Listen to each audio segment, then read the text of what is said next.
Hello, both sides of the conversation family. We welcome you to this virtual space crafted especially for you. My name is Jada Curry, and I'm both sides of the conversation's marketing director and graphics design specialist. I want to take some time to ground us all as a community into this space we are about to open up in, so let's go through our community standards. Both sides of the conversation is providing a safe and honest space for open conversation, so we ask that you all be respectful of that. We also ask that you be respectful of each panelist, host, and participant. We do encourage healthy debates and conversations. Don't personalize anything with anyone. This includes name-calling, bullying, trolling, or shaming. This will not be allowed or tolerated. Your perspective is yours. It is not a prescription. You do not have to agree, but show respect. These community standards apply to all of our live shows and any virtual spaces that we hold on social media, including YouTube, Facebook, Twitter, or Instagram. We want to make sure that we are caring for each other as a community. This is our priority in all of our endeavors as both sides of the conversation. With that being said, I hope you enjoyed today's show and continue to stay in touch with us via YouTube, Facebook, Twitter, Instagram, or all of them. All right, thank you for listening and see you soon.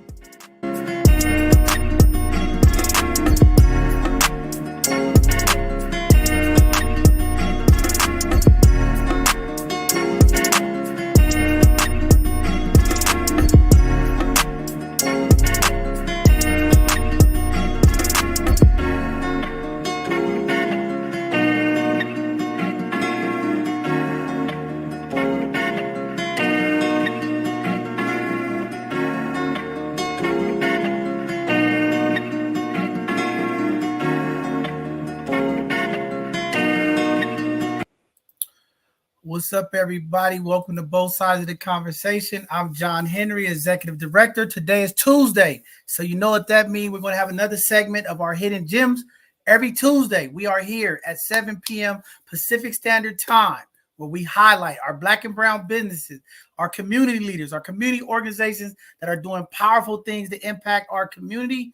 And again, we do our best to make sure everyone in our community know who's doing what businesses are running, who's doing the work, so that we can connect community folks with our community folks. So if this is your first time joining us, check us out on our YouTube, subscribe, hit the alert notification. Anytime we're live in the community or anytime we live in these digital streets, you'll be able to check us out and see what's going on. With that being said, my co-host is here, Miss Tony Rochelle. What's going on, Miss Tony? What's up, John Harry? What's up, community? Happy Tuesday. I'm happy to be here. It seems like it's been forever, but it hasn't been. So I hope y'all are in and ready for a treat tonight.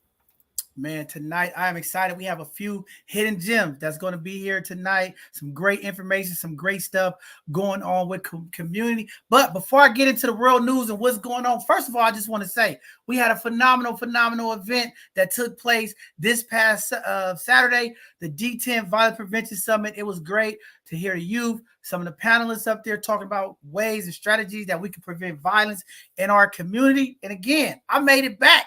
I went through a lot traveling. I was able to get there, met some phenomenal folks in the community that's doing some great work. So just excited to see community organizations coming together, working, and trying to come up with a solution to stop this violence. As y'all know, it has been a tremendous violence month. In past 2 months here in the Bay Area, the numbers are increasing. It almost feels like we're back in 1999. I think today Oakland broke 101 homicides for the year. It's too much community. Families are grieving. Community are just stressed out. A lot of tension in our community right now. A lot of people scratching their heads trying to figure out what can we do? How can we help? One of the things that we're trying to do is move these resources, get these folks access to services. But again, it is so much violence and gun violence happening right now in our community. It's just unacceptable. And we got to continue to do our part as community to work, love on each other, respect each other, and find some kind of common ground when we have differences or when we have conflict issues, that we figure out a way how to resolve it without picking up a gun or resorting to some type of violence. So it's very stressful for me. Y'all know I'm in the middle of this work. I'm getting phone calls, people calling. Things are happening. And again, we got a lot of work to do in our community. This is not a time to celebrate and say, my organization is successful. We're doing great work.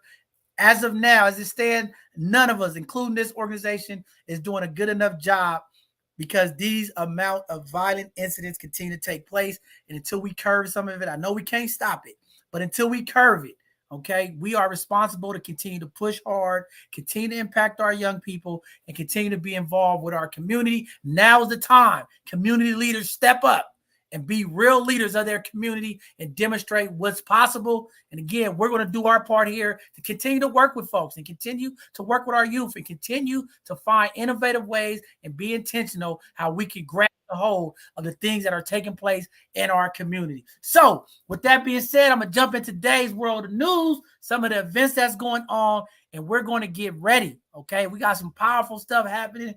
And again, I'm just excited.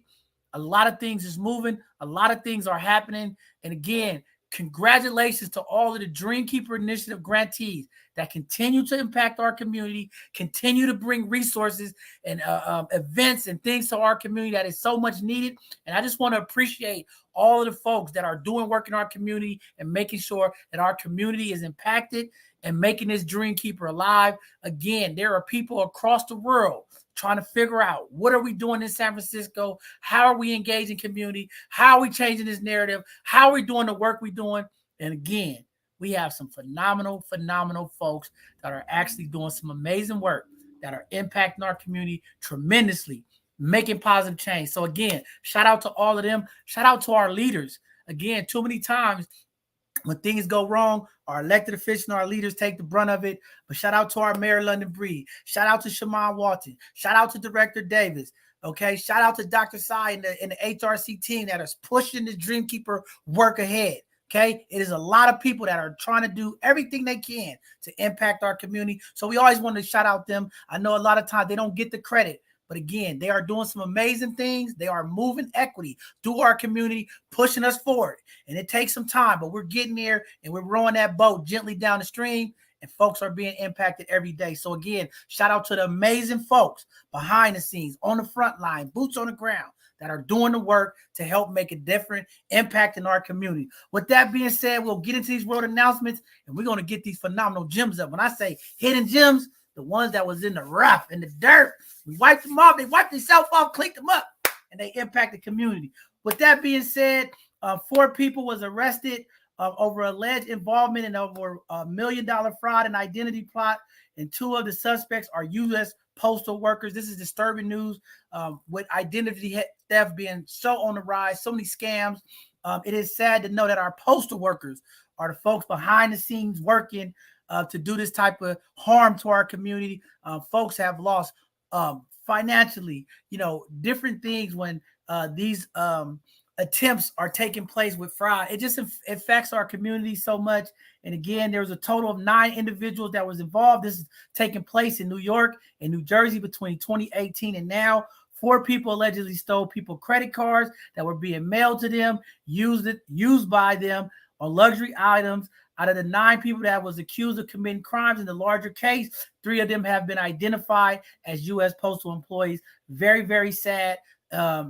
Information to find it out. 5 others are facing charges, including conspiracy to commit access device fraud, and other wire fraud and identity theft. So terrible stuff happening. This stuff impacts our community, but again, serious charges, and we'll see what happens. We'll keep community updated as we get more information. Also, in California, Governor Newsom signs the bill limiting rap lyrics as evidence on Friday. Gavin Newsom signed Assembly Bill 2799, making California the first state to block prosecutors from freely using rap lyrics as evidence in criminal cases. As you all know, there's been a number of high-profile cases in the news where rappers were talking about murdering, drugs, and different things, and the district attorney used those lyrics to charge them with murders and robberies and things of that nature. And again, look at California taking a step forward, trying to make sure that there's fair, equitable when it comes to work.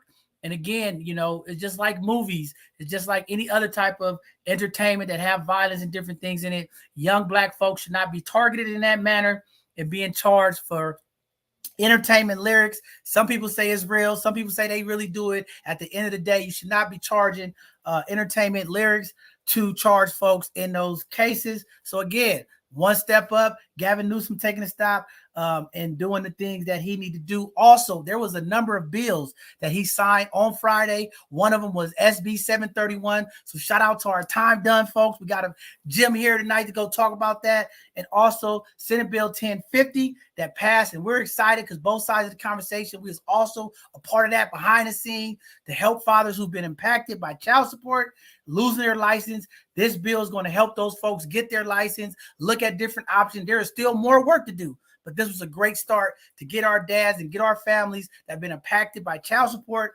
options to get their license so that they can go out, get employment, move around, and do the things that they need to do. So again, Governor Newsom, right hand, has been busy signing a lot of bills, and great to see. And we'll find out more when they're going into effect and how they're going to affect a community moving forward.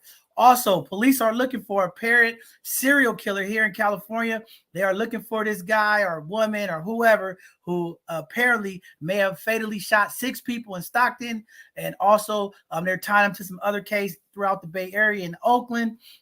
These events took place within about 27 square mile radius between July 8th and September 27th. They are currently offering $125,000 reward for catching those people or persons involved with this scary stuff. You know, it's unfortunate to be walking and somebody walk up to you and gun you down and kill you. So this is very tragic news to our community. And I hope it's just something that's not a serial killer, but that is pretty frightening for our community, folks. People in Stockton are telling me that they are very afraid because they don't know, have any information. Folks across the Bay Area are worried. And again, we hope that is not the real issue, and maybe it's some singled out incident. But anyway, at the end of the day, terrible news to see people being attacked in our community. With that being said, we're going to jump into some of the community events, and then we're going to get into tonight's segment. The Bayview Swim and Splash has already started. They're going to be going through September 12th to November 4th at the San Francisco Park and Rec's Martin Luther King Pool in San Francisco at 5701 3rd Street.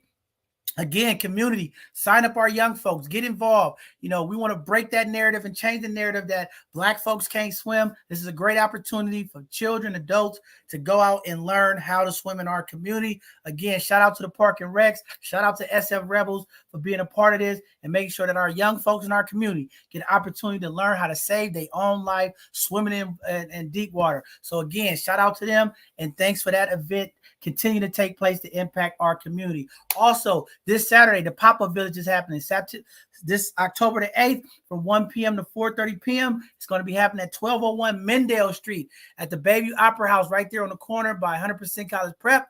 Fellas, get out there. Go check it out. Not only is it a pop-up pregnancy event for women, they're also going to have male services. They're going to have mental health stuff. They're going to have parenting things. So if you're with your wife or you're with your loved one, please go out there, check it out, see what's going on from 1 p.m. to 4:30 p.m. at the Bayview Opera House. Also, the San Francisco Public Defender's Office Clean Slate Program, the expungement workshop, is taking place Thursday, October the 13th, next Thursday, y'all, 11 a.m. to 1 p.m. at the CAS 564 6th Street in San Francisco. No appointments required, okay? Just walk in there, tell them I had a record, I've been arrested, I haven't been in trouble, and I want to get this off my record, and they're going to help you. So again, great job to the Public Defender's Office, and we got a special person from the Public Defender Office coming on to speak with community real soon. So we're looking forward to that as well. Also, the San Francisco High School and Middle School Night Fair is happening. If you want to learn about the application process and financial aid from San Francisco area top schools, it is open to all 5th and 8th graders Friday, October the 14th, 6 p.m. to 7:30 p.m. at the Boys and Girls Club, the Don Fisher Clubhouse at 380 Fulton Street. If you got any questions, reach out to my guy, Nate Ford, SF Rebels. His information and email address is at the bottom of the screen, and we'll make sure we connect you with Nate Ford. Also, Step to Health, Saturday, October 15th is happening at 11 p.m. to 3 p.m. It's going to be at the Booker T. Washington Community Service Center, 800 Presidio Avenue in San Francisco. For more information, contact the email address below. And again, This is a great event. They're going to be teaching community folks how to use Narcan. As you all know, San Francisco has been impacted with fentanyl. It's spreading across our country. And for people that overdose, they're going to be teaching that and a number of other health things. So get out there. We're going to try to do our part to be there and support that event as well. Again, great event. Shout out to our Booker T family. Shout out to Shakira and all the amazing folks at Booker T Washington that continue to bring health, equity, and programming to our community that helps impact our community. Also, 100% College Prep is having their 2023 HBCU College Tour. If you need information, they're going to have a meeting Monday, October the 17th, and Thursday, November the 17th, 6 p.m. at 1201 Mendale Street. Shout out to Diane Gray. Shout out to the amazing 100% College Prep team. They are always doing the work, making sure that our young folks get exposed to Black colleges. They get an opportunity to get out of the city, see something different. So again, shout out to the 100% College Prep staff and team for all the amazing work they continue to do to impact our young people and community. Also, the All Good in the Hood Pumpkin Patch is happening Friday, October 25th, from 5 p.m. to 8 p.m. at 1605 Gerald Avenue in San Francisco. Shout out to Feline Finesse Dance Group, as they're going to be the ones out there helping promote.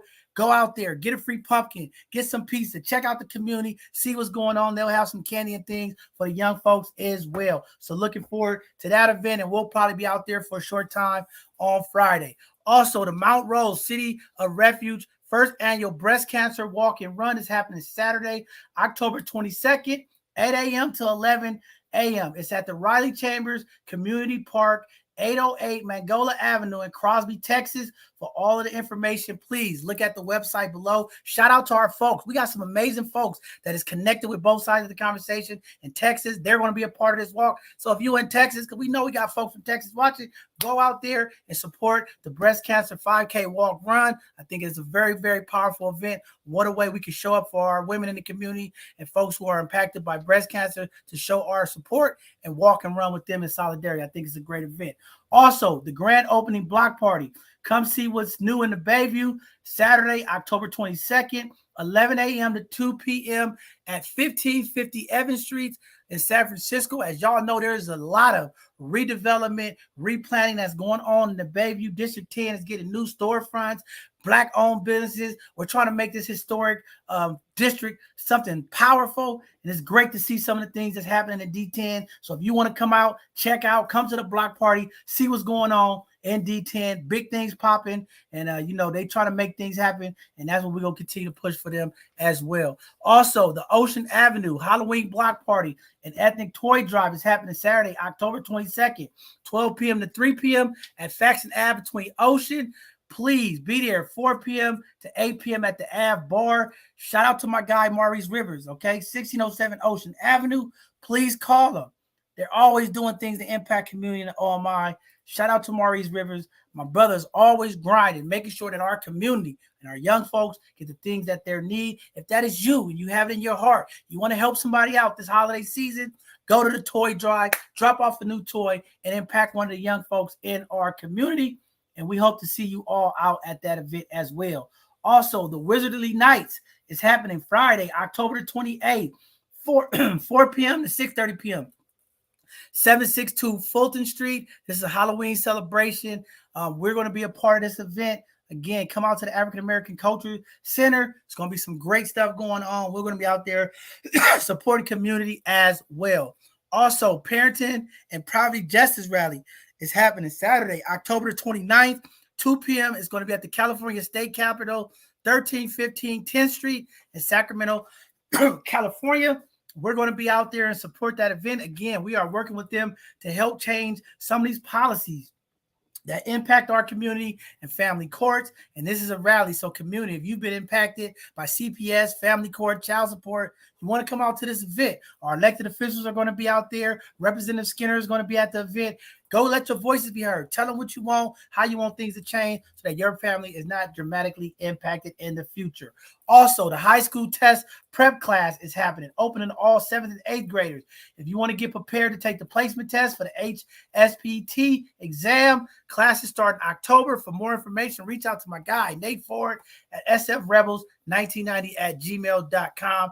Also, the Peace Park is presenting their Friday night fun night every Friday night, 5 p.m. to 8 p.m. at the Hamilton Rec Center, 1600 Gary Boulevard in San Francisco. If you have some young teenage folks, take them there. It's a safe place. They're cutting hairs. They got events, music, dance. They're trying to keep positive vibes for our young folks in the community. So again, if you have teenagers and you want them to get involved with the community, take them over to the Peace Park Friday night fun night.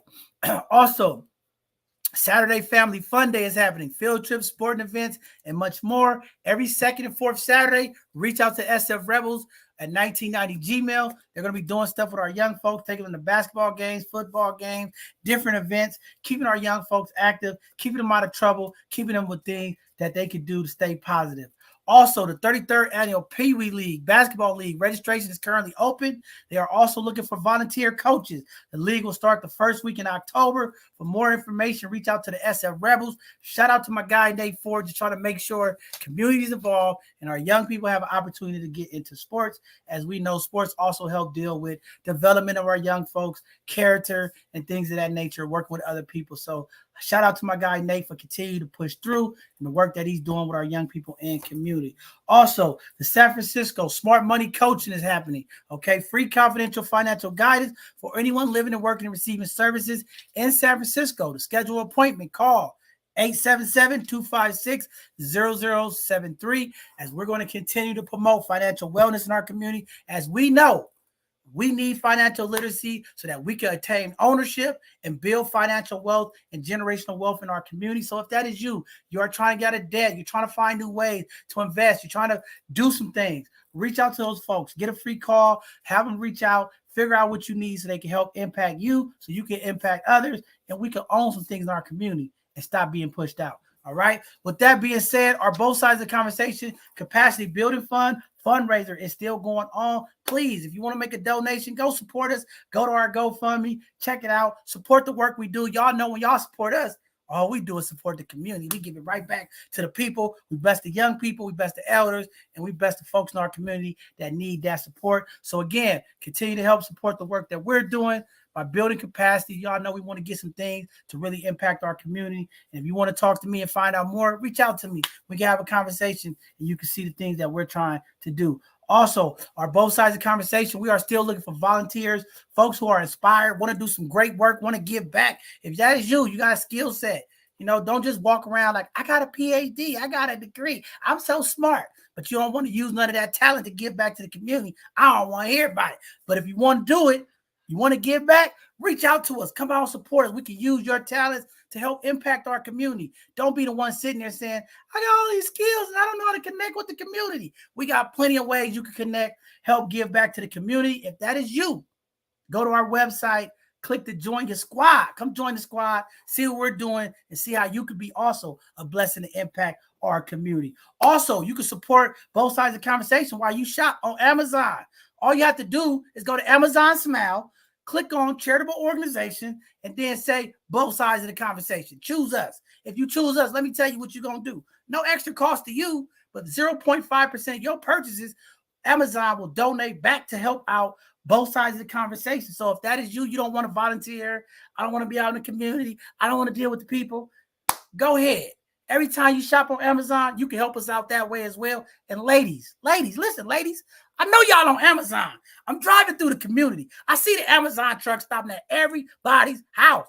I see y'all sneaking outside, getting the packages and hiding them from your husbands, okay? Your boyfriends or whoever, right? I be seeing y'all sneaking. So don't tell me y'all don't be shopping on Amazon. So you could go ahead, support Both Sides of the Conversation, choose us, put our name in there as your charitable organization you want to support. And every time you're sneaking and buying all that stuff, a little bit of that sale will help out our community. So thank you all, ladies. And again, if you do it, I'm not going to tell your husband that you've been buying stuff. All right. So with that being said, check us out on all of our social media handles, Both Sides of the Conversation. We on Twitter, Facebook, LinkedIn. We all over the place. Just type up Both Sides of the Conversation. You're going to see us. Tap in. Find out what we're doing and how we're going to impact the community. And you get to watch it virtually. So go ahead, check us out on all social media handles.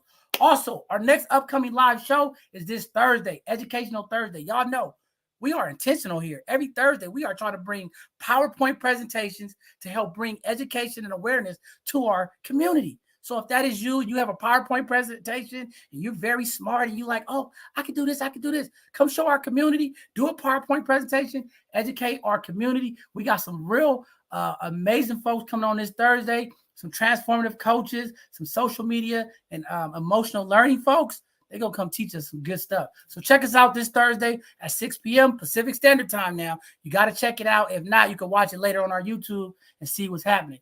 Also, this Sunday, okay, is our youth conversation. Y'all love the youth. This week, they're going to be talking about domestic violence because this is Domestic Violence Month. So we want to hear from our youth.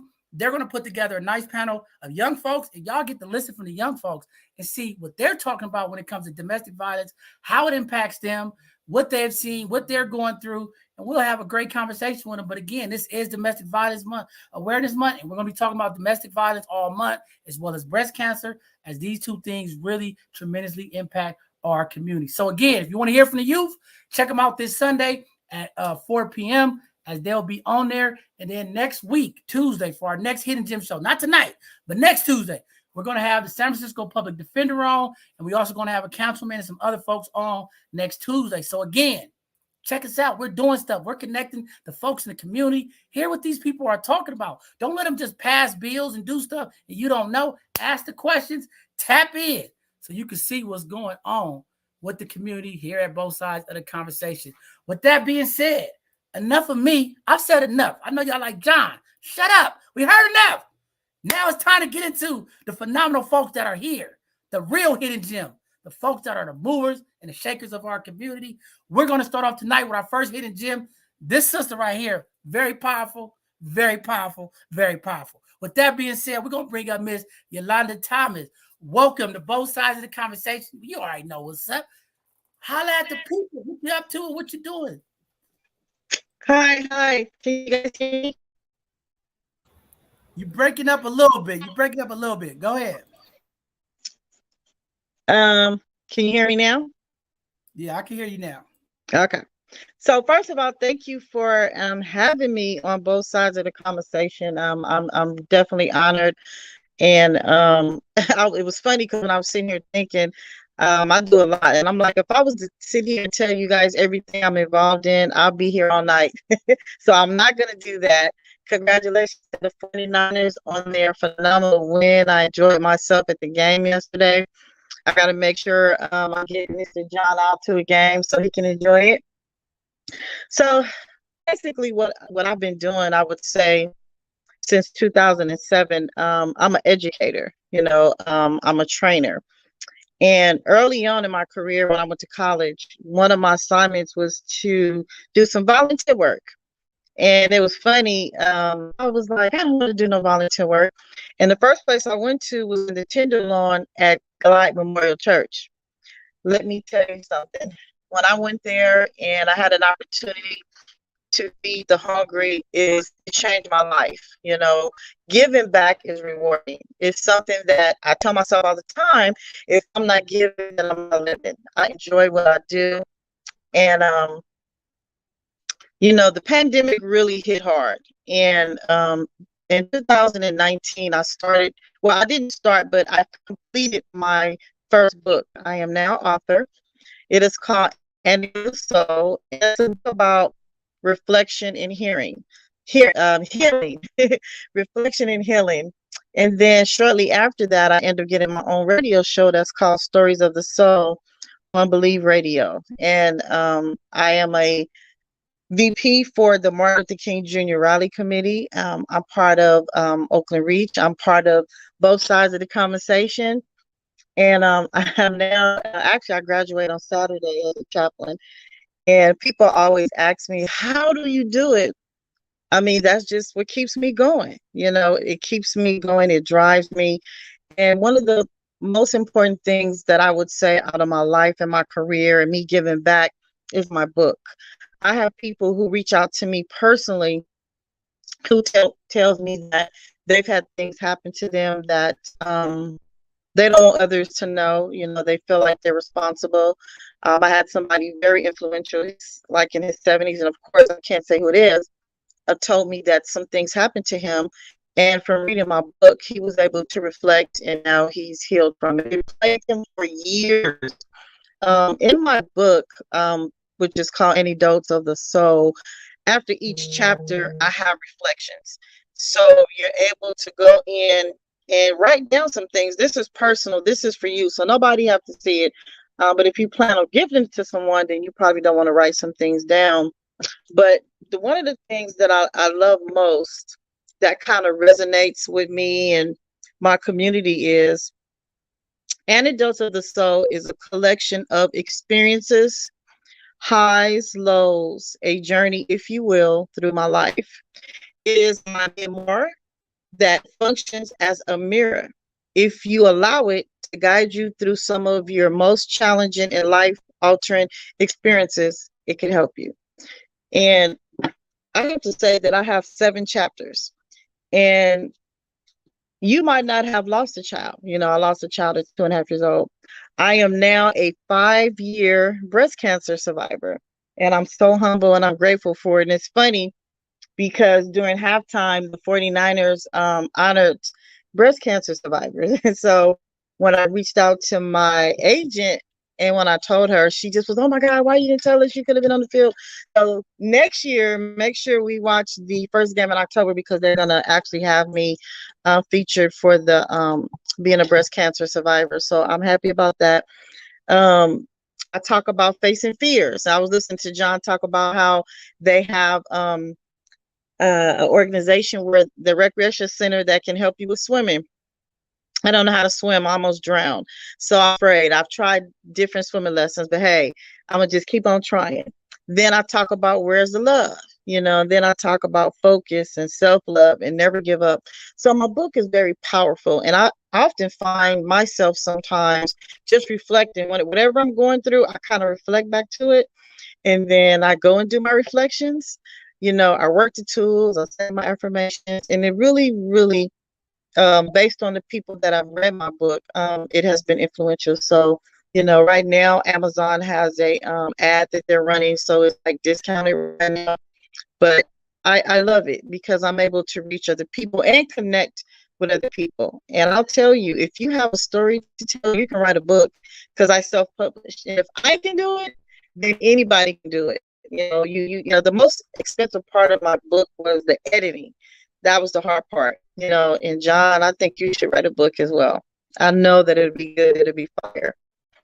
So I don't think they want to hear this story that I got, boy. If I tell you all the stories and the pain and the heartbreak and the disappointment, the homelessness, everything that I've been through, they'd probably be like, "Oh my God, how is he still walking the streets of San Francisco?" No, I'm serious. I mean, you know, I had to really open myself up. And I'm like, people come to me and just say, wow, you know, you're brave. I could never disclose that. But you do have to open yourself up. But at the end of the day, when I have people privately tell me that I've helped them, that makes my day. You know, I mean, I have to say that over the years, I had to scale back on my giving because people will take your kindness for weakness. I had to learn that. I had to work through that. You know, I felt like if I wasn't given or needed, that I wasn't doing anything. I don't know where this stems from, but before I turn it back over to you, I will say this. I did discover a lot of things about myself, and I love giving back because it comes back to me. It does. It may not come back from that person, but it comes back to me, you know. And I have to honestly say I've been through some things, but I've never not had the things that I needed, you know. So, you know, I look forward to hearing to the rest of the group. But if you have any questions, you can ask me. You know, I got a million questions. Now I'm gonna let Tony ask a lot of the questions because I know, and one, your story is powerful. I haven't read the book yet, so I am gonna buy the book and support your book. But you know, me and your family is one of the 2 largest families in San Francisco and Bayview. You know, our families were like this, and you know, we've grown up for many, many years, and we know the conversations, and I know the bravery, the resilience, the things, you know, your journey going through breast cancer, loss of your, you know, I know. So I know the impact that you have been through, and it's a true testament. I just think the reason why your story is so powerful is because a lot of people are struggling with some of those things, and I always give a lot of credit because it is so many times that I feel like, you know, just us conversating, you could have gave up and quit. You know, it was so many times you could have just been like, I'm done. Mhm. It was just easy to do that. But you stayed resilient, and you continue to grind and impact the community. And I think that's one of the things about your spirit that always moved me, because we always have big hearts. You know, we always Mhm. at the back and try to do stuff to help support our community and people. And I think that's just a true testament of you, your body of work. And again, community, check out the book, very powerful. And I think also, you know, being a Black woman in America and being vulnerable is so important. You know, so many Mhm. times in our community, we hold back, we suffer in silence, and we don't want people to hear that truth. And I always tell people, I think the more that we could just come out and tell our truth, I think the better off we are as a community, because our young folks, they Mhm. get to see the vulnerability, especially Black men. I love it when our brothers come on here and they're vulnerable about their past, what they've been through, Mhm. and they trying to educate and let our young folks know, like, I've been there, but there's a way out. I think it's beautiful. We need more of that. But I just want to say, you know, thank you to you for all your commitment to not only yourself, your family, but making sure that our community is properly represented, and, you know, always just grinding, going about it. You just a true gem of our community, and that's why you're here tonight as a hidden gem. And just thank you. That's all I can say is thank you. Thank you. You know the many nights we've sat and talked, and we've been through some stuff. So we've talked about things, and you know, Mhm. it's just powerful. But Tony, you got any questions to ask Yolanda? Because you might got some questions you might. Yay, he let me talk, community. All right. What's up, Yolanda? He said he wasn't going to get into talking to you, and then he just kept going. But first of all, thank you for being here. And I can't wait to get your book. You said some things in there that I really want to read about. And it sounded like you just been ascending. I love using that word. That's like my favorite word.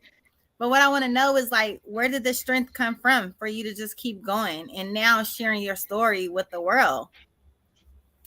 You know, that's a good question. Back in 2000, I lost my daughter. She was 2.5 years old.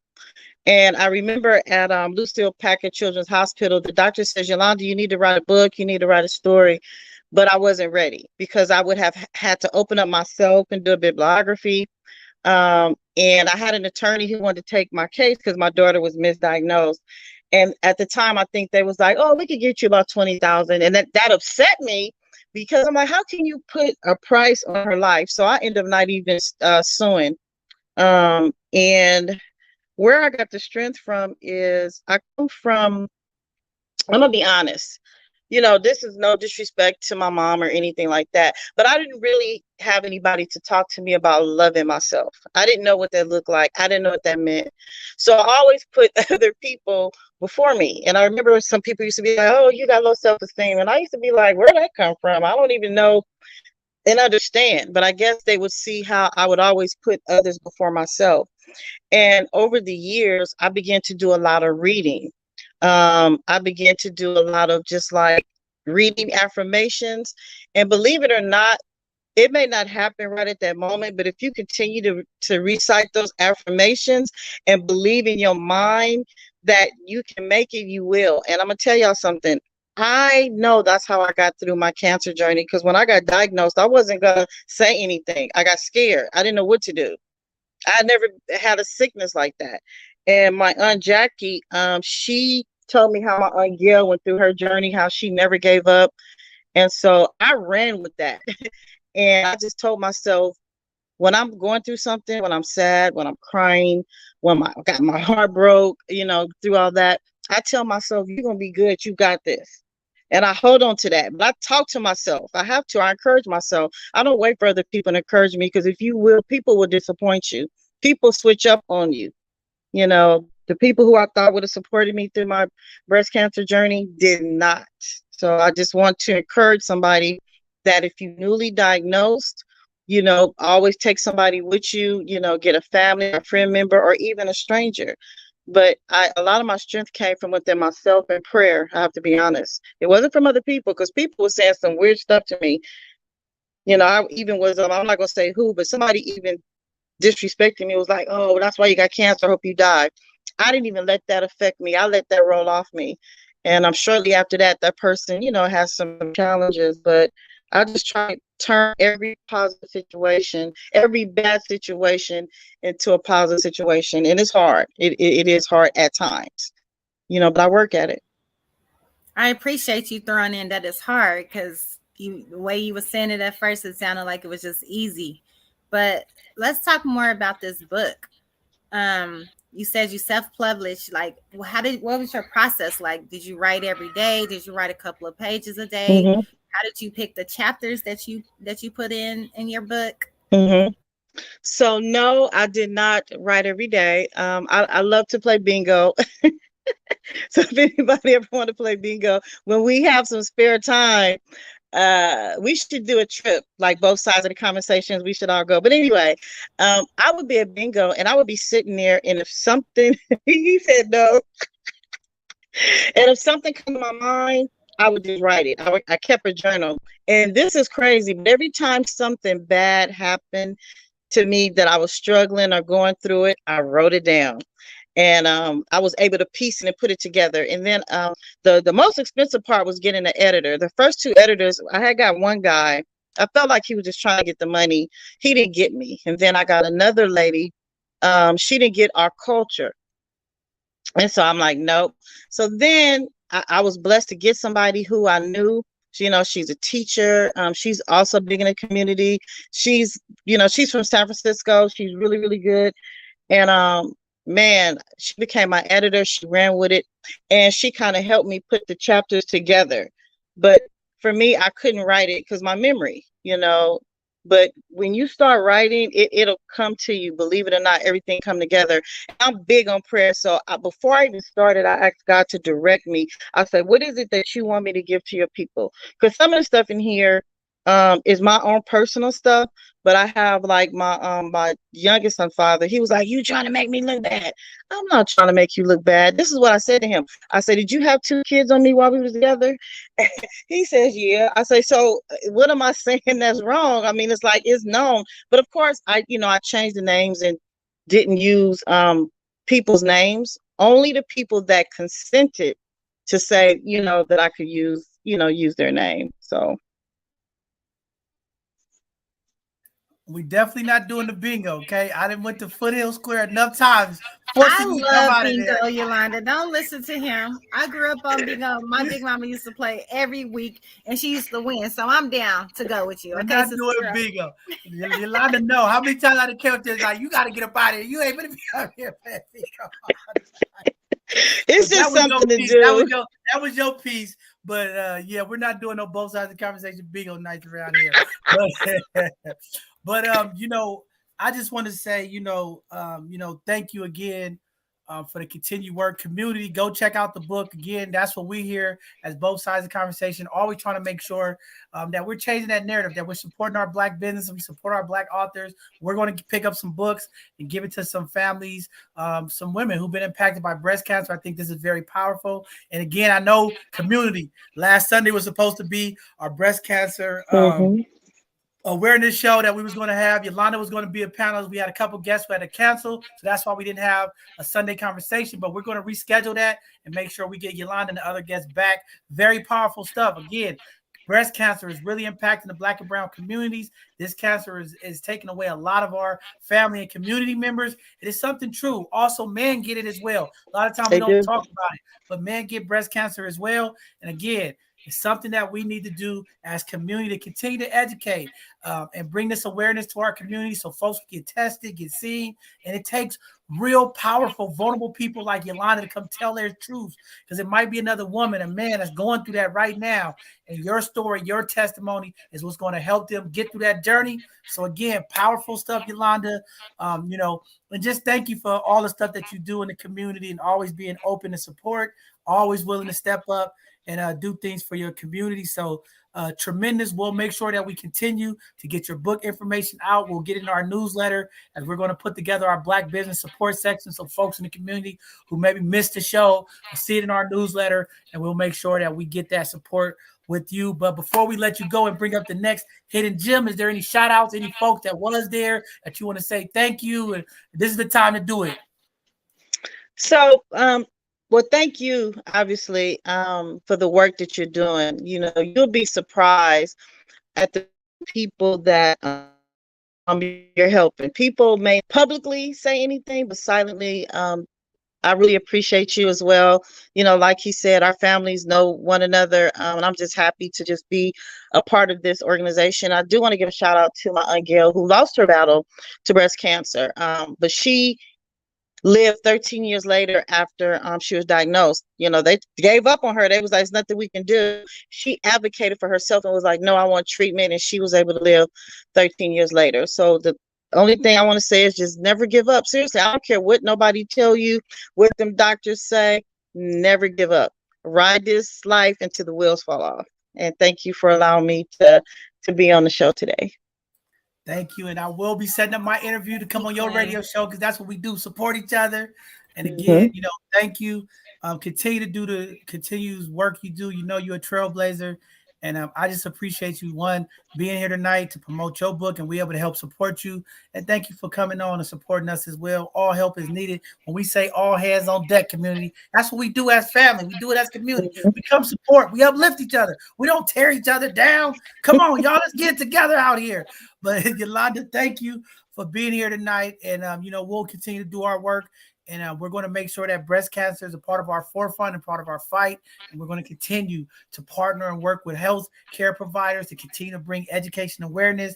And we're going to support the walks, and we're going to support all the things that you envision, because we want all the people in our community that's impacted to know both sides of the conversation. We care. We here. And we're going to make sure we uplift it. We're going to wake it up and make sure everybody know that this is serious. And we're going to make sure our community folks get checked. So again, thank you for being here. And we'll be supporting, and we'll be picking up some books to support you. And anything, you know, we here to support. So continue to do you. We love you.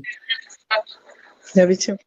All right, community. With that being said, y'all just heard that powerful testimony. Women, men, go get checked. If you got lumps, if you're feeling something, go get checked. Don't be afraid of the doctors. Go get seen so you can maybe do some preventative measures.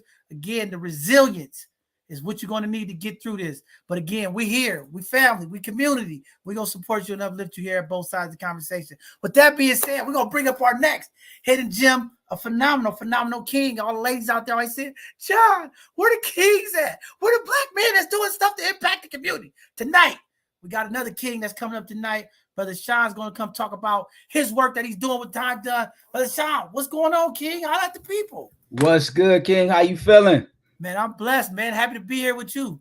That's right, man. It's so amazing. I don't know how you follow that, man. That sister has an amazing story. I can't wait to jump into that book and hear her story and figure out ways to keep her connected as well.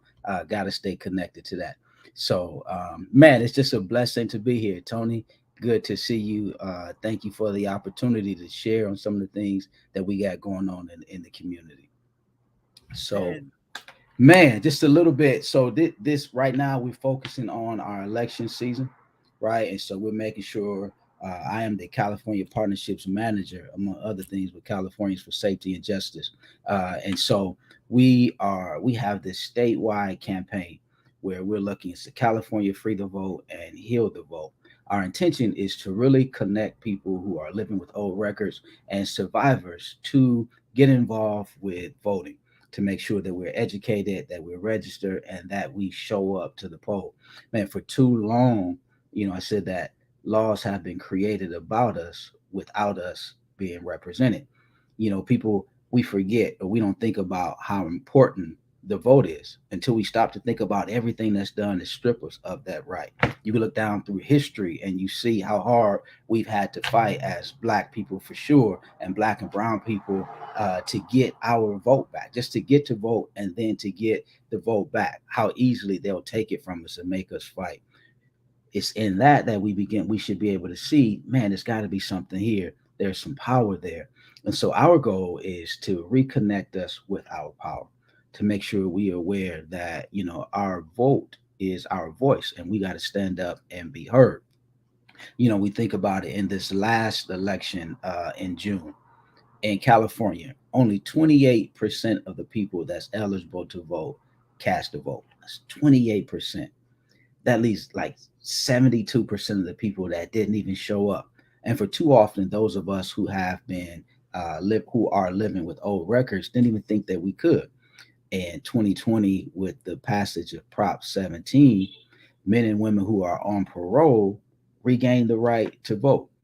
We've had it where if you're in the county jail, you can vote. If you're on probation, you can vote. If you're living with a felony, you can vote. And we don't know that. And so because we don't know that too often, we don't show up. And so our thing is, how do we get our church involved? I'm also an associate pastor in Compton at an amazing church where I get to support our senior pastor, Dr. Zachary, in getting this message out. And we want to connect people to institutions that are making sure that they understand their rights and they get it back. You know, for me, man, it goes deeper than just we have a right to vote. For me personally, as someone living with a no record, as someone who's been impacted by the criminal justice system, it's about self-healing for me, right? It's still a part of my healing journey. It's about saying, you know what, I'm not defined by my past conviction. I'm not defined by other people's definition of what, this ex-felon language. I'm not defined by society's pictures of what I should or should not do. I get to define myself, and I'm worth having a vote. I love me enough to say my voice matters, right? I'm going to step up. I got something to say about me and my community as well.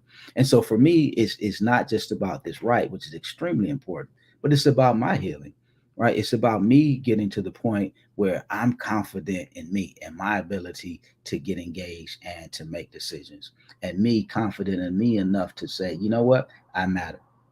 And no matter what horrible decisions or bad decisions or mistakes I may have made in the past, that doesn't define me today. And I'm going to step up and exercise this right.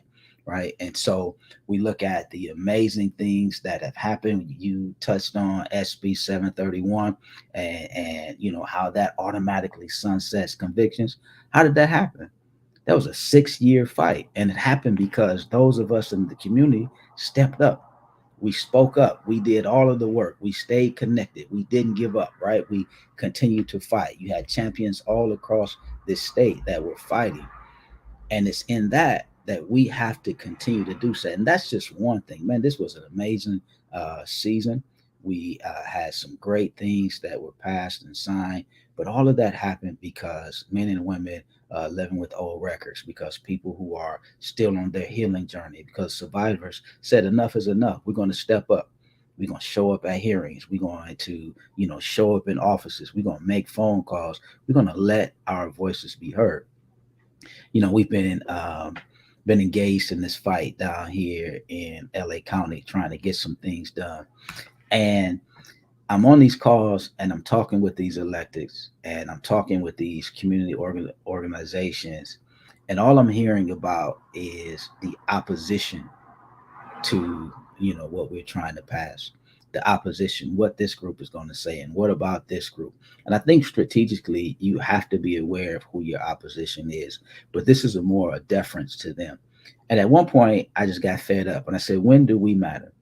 Right? When do those of us living with old records matter enough to where you're more worried about us showing up? When you're more worried about us than the opposition? And the answer was very clear. When we can demonstrate that we will show up to the polls and we will step up and we will put people in the positions who care about us and our needs. When we will show up, because that's where the power is. So our goal, my goal, Californians for Safety and Justice's goal, and our partners across the state is to say, let's connect to our power, right? Let's not give our power away. Let's step up. Let's continue to register. Let's take this pledge to say, hey, we're going to show up at the polls. We're going to let our voices be heard, because for too long we've had to be silenced. Too long we've silenced ourselves, and too long people have silenced us. And so now we're waking up. We're seeing the power of our vote across this nation. And when we look at the things we've done as Black and brown people across this nation, look at the response. Look at how many laws have come that would disenfranchise us, how many laws they're passing to try to strip us of the right to vote, because there's power in the vote. And I know people don't believe that. There are some who may not believe that. And I think there are those who would want us to continue to not believe that, so that they can continue to make laws and to pass legislation that keep us held down. And so we're hoping that everybody will connect.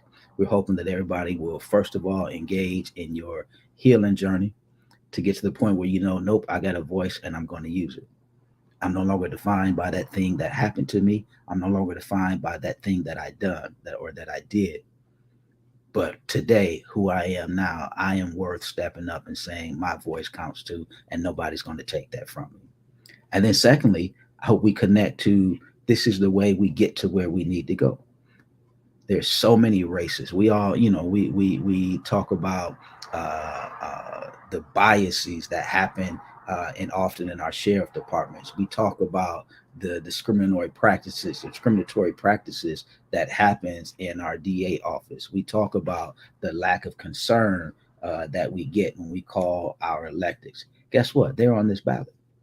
So we get a right to dictate who goes in and whether or not they listen to us, and they see us at a voting block that they must pay attention to. It's our time to step up. Right, let's keep this momentum going. So just super excited about this, man. Super excited to get the people, man. We went on today. We did a Instagram post and we did a Twitter post, and within like the first 30 or 40 minutes, there was so much traffic with so many people taking the pledge that the QR code that we was using just stopped working. Right. And so now we're going behind, like, what's happening? And the message said, you've reached your limit, right? You've reached your limit of codes, contact, somebody, whatever. And that was great. Like, first I was like, oh my God, like, we done broke. People are looking at it, they're going to think we don't know what we're doing. But then I was like, nah, man, that's amazing. How many people got it? How many people connected to it and was like, yo, this is something we need to do. Right. And so we're hoping to keep that going. We hope people continue to take that pledge. We have resources available for people. If you don't know if you're registered, if you don't know how to register, we have resources available for you. If you click on that Safe and Just page, there's information there to help you figure out, am I registered? How do I register? Where are my polling places? How do I go to vote? But I hope that we take away from this, for those of us living with old records, for those of us on our healing journey, still survivors for whatever, we matter enough to show up. We matter enough not to give it away, right? Because they're showing up. They're showing up in droves. And no matter how much we talk, give me 3 people who are committed over 10 people who will just talk about it any day of the week. So I'm hoping we step up. Wow. Phenomenal stuff, Brother Sean. Very powerful. Community, hold on. We always talk about here at both sides of the conversation, leadership, right? I always tell y'all, leadership to me, this is what my organization believes, because I'm like, to be a leader, you have to demonstrate what's possible, right? And that's what you all are doing. SB 731 was very powerful, very impactful to our community. I jumped on the Time Done journey about 2 years ago, okay? I know y'all been there since day one. I came on 2 years ago. First time I was in a meeting, I said, hold on. I got to connect with these brothers. Next thing you know, I connected with T-Stu. Then I connected with Gilbert. Then I connected with my sisters. Because I'm going to tell you right now, I understand that. I've been there, so I understand it. And I'm always going to fight for the people. And I'm a person that believes in second chances, because I know there are so many folks in this community who've done their time, been to prison, they come home, they don't reoffend, and they do some amazing things in the community, and they still get treated like they was when they got convicted. So how do we forgive as community? How do we forgive as a country? Yeah. And again, our voices do matter. These people that came together all over the state, all over the country, fighting to get this bill passed and for the governor to sign it on Friday.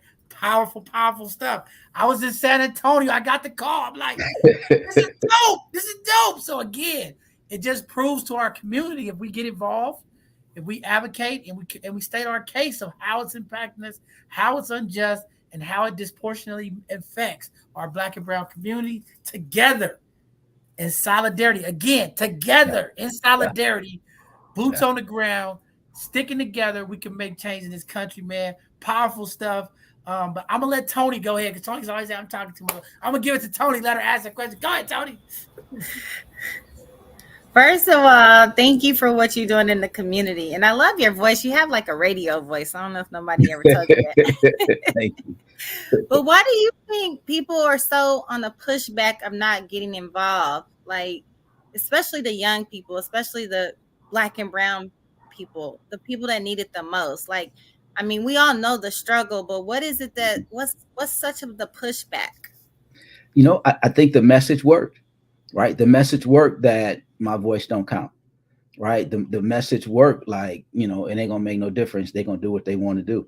And so it's highlighting, like John just did, you know, what happened with SB 731, that we say, nah, man, you know, that's not true, right? We got to look at this on the other way around. Why are they fighting so hard to take it away from you if it don't matter? If your voice didn't matter, they wouldn't care if you showed up. Why are they creating all these new regulations to say that you can't vote this way, you can't go here, you can't do that? Like, we have to look at that, because, you know, there is this sense of what's the, you know, why, what's the purpose, right? And we miss that. And so again, we have 20 of us huddling around the barbershop or the beauty salon, talk about what needs to be happening. While we're talking about it, 3 people are going down there to vote. Them 3 that went down there to vote, they won, when the 20 of us would have, you know, killed it, but we don't feel like we had the power to do so. And I think that's what's happening with our young people. It's just, you know, why get involved? Because we see every time our young folks get involved, every time our community get involved, we move things. We put presidents in the offices, we've moved things. Now, I have a lot of friends that haven't been in those situations where they can go vote. Mm-hmm. And one of the things that we talk about a lot is that we need a guide on what to vote for. Yes. Because, you know, those ballots they send you, it's complicated. Yes. You don't want to sit there and read all those things. So what kind of advice can you give to people that really want to step out on faith and vote, but then afraid that they're voting for the wrong things, or they don't understand what they're voting for? Got it. So we're connecting with churches across the state. We're connecting with organizations across the state that we're doing ballot walkthroughs. So we're doing some in just about every county. In about 8 or 9 different counties up and down the state to really walk through. People can reach out to me if you don't know where to go. You can reach out to me and I will help guide you. I'm putting my stuff in the chat right now for you. I can guide you to someone who can walk through. So we're doing ballot walkthroughs, nonpartisan. Just, hey, if you vote yes for this, that's what it means. If you vote no, that's what it means. Without telling you how to vote, just giving some information for people, right? So if you reach out to me, let me know what county you're in. I can connect you with the organization that's doing ballot walkthroughs that can really break it down for you to help you understand what yes means, what no means. But that's no reason to sit it out, right? Go vote for what you do know, right? Don't throw everything there. My grandmother say, don't throw the baby out with the bathwater. If you still don't understand it, just abstain from that thing. But I don't want that dude as sheriff. I know that for sure, right? And vote for what we know for sure. But we got to show up.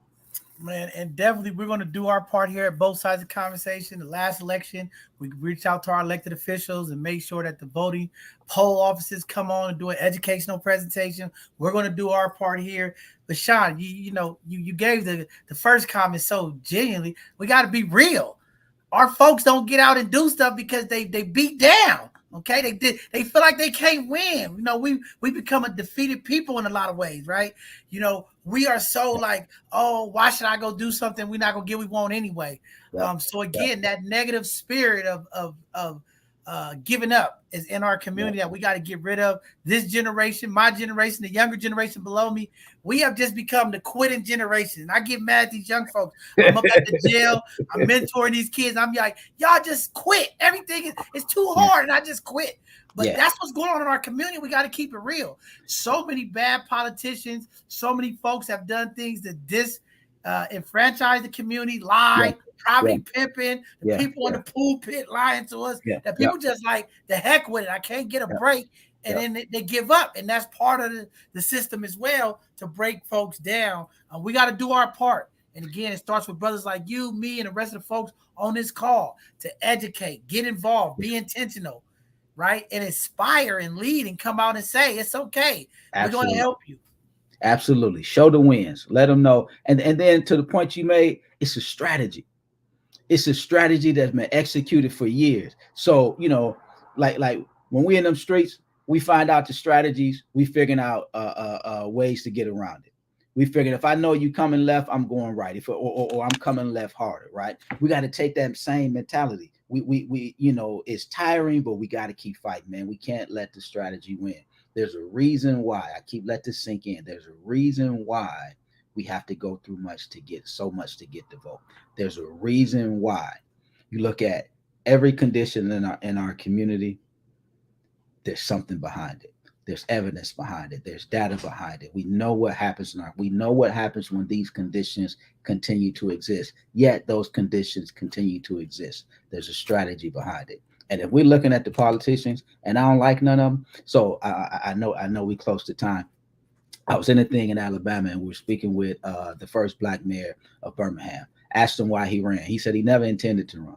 He never wanted to run. A bunch of youth came to his office, knocked on the door, told him, "We need you to run." He was like, nah, y'all let me think about it. Come back tomorrow. He went to talk to some pastors, asked them, "How do I tell these kids no?" The pastor told him, "You can't tell them no. You got to do it." So what did they do? They put him in office. So if we looking and we don't see nobody who in our community can we organize around and do the work we need to do to put them in the office. One thing we can't do though is give up.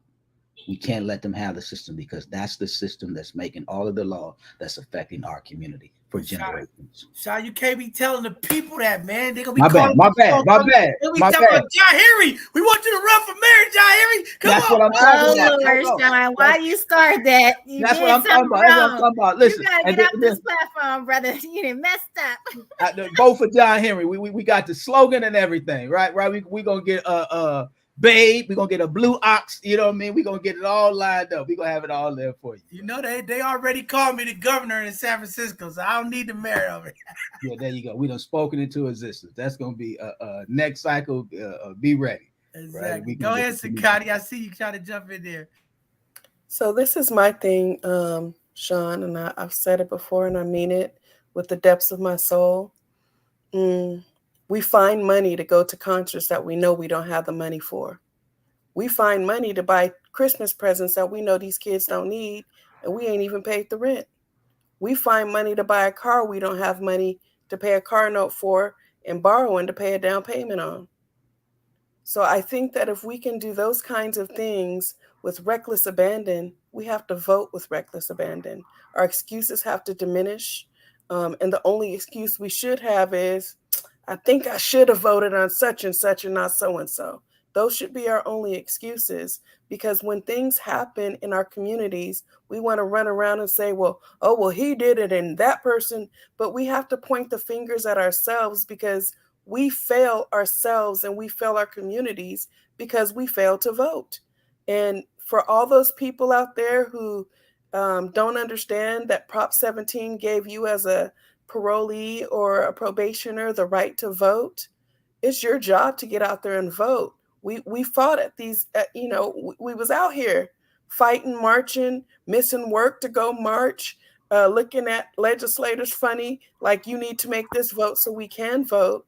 And Sean, you've put in work, I've put in work, John put in work, but I think the greater slap in the face is when you now can vote as someone on parole or probation and you don't. It's craziness. I love that. I love what you said. And I think for me, it goes back to the deeper thing. All of the things that we do that you shared, many of the motivations behind it is self-healing. Right. I know I can't afford it, but damn it, I'm going to look good today. Right. I'll figure out the rest later. But internally, like, I need this moment. I need something that gives me just a little bit of power. Right. And I think now if we take that same thing and we continue to heal, say, no, the real power is here. I can change my community here. I can change the things that's happening in my life. I can change the things that are available to me right here at these polls. And so it's not a quick fix, quick concert and it's over, quick shoes, then they get dirty. But this is something lasting, and it's a legacy of empowerment that I can pass on. Then I think we'll find the healing that we're looking for. Wow, powerful stuff. Community. There go the Kings. Y'all talking about what the brothers that just doing stuff, movers and shakers. They here. His brother's doing re-entry, doing all kind of stuff. Tap in. His email is up there. All I can say is, hey, King, keep pushing. the work that you all are doing, and hopefully I'll get an opportunity to meet you down at the Yes, legislative sir. in Yes, San Diego, sir. brother. Listen, And I'm gonna tell you call something. Gilbert. I'm getting ready. I'm getting ready for the next one. Oh, you get ready. I'm getting ready Get for ready. the next one. I was Okay. just a warm up. I'm getting ready. I'm All getting right, ready. Let's do it. Let's do you it. make sure you hit T Stu and Gilbert, and y'all tell them you make sure John Henry from both sides of the conversation get on that flight and get down there so I could be a part of the people. But I'm Absolutely. pretty sure I'll be down You there. should go live from there. You should show what it look like. You should go live from there. We're gonna do a special show.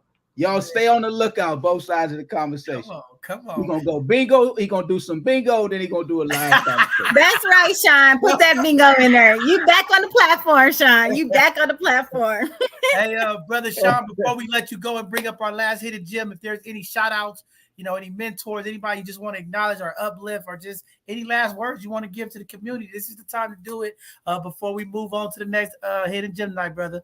You know what, man? I want to shout out everybody in the community that has been on the ground, that doesn't have a platform, that doesn't often get to hear their name called, but yet every day they're somewhere doing the work. There's somebody right now in a Walmart having a conversation with somebody. There's somebody right now at a gas station wearing a hat, have a conversation with somebody.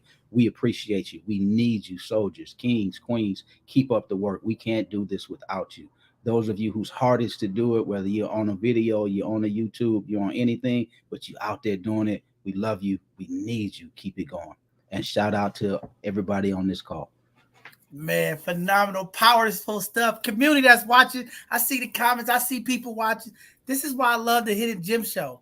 All the negative stuff that happened all week long, I look forward to Tuesday because these are the powerful folks of our community, positive impactors that are just doing things that just make our communities better, even in the times of all the trials, the violence. There are still kings out here advocating. There are still queens out here advocating, trying to bring us together in solidarity. This is the show that I love the most because it's always positivity. It's people that's doing things, and these testimonies, these stories are just like, man, this is what magic looks like. When people tell me, John, you're like a little kid, I always say, I believe in miracles because every time I'm on this Hidden Gem Show, there's some phenomenal folks that have been through some things and they came out on the other side doing some even more bigger things. So again, I believe in miracles. I'm a Disney kid. I love miracles. This is what it's all about. So thank you again, Brother Sean. I know you go check out our last guest.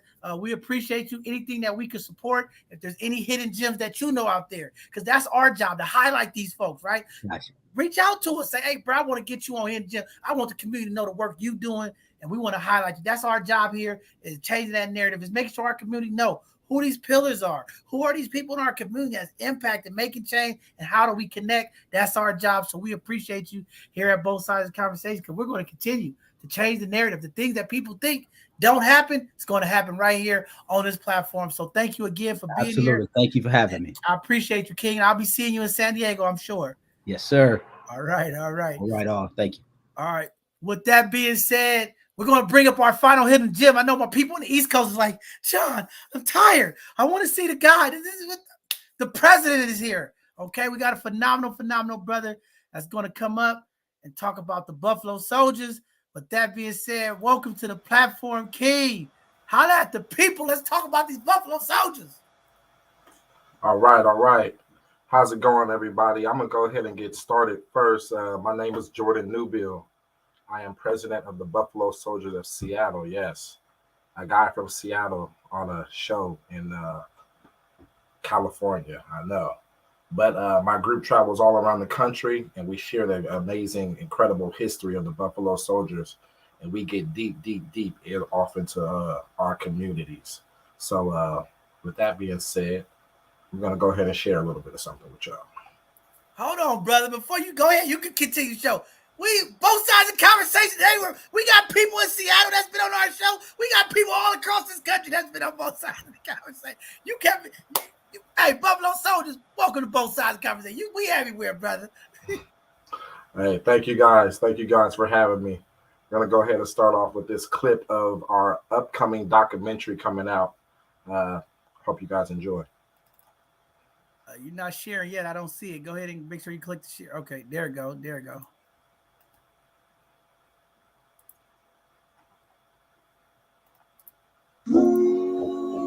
This story is about a group of soldiers that made up one segment.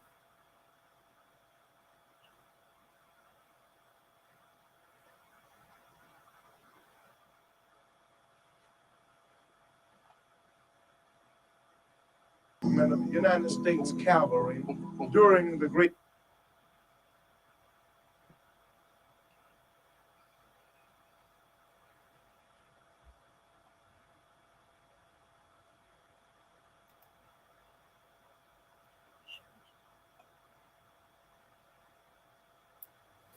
I think are you freezing up, Jordan?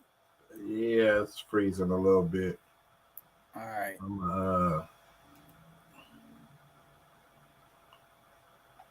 Share this one here. The average American doesn't know much about the history of the African American soldier.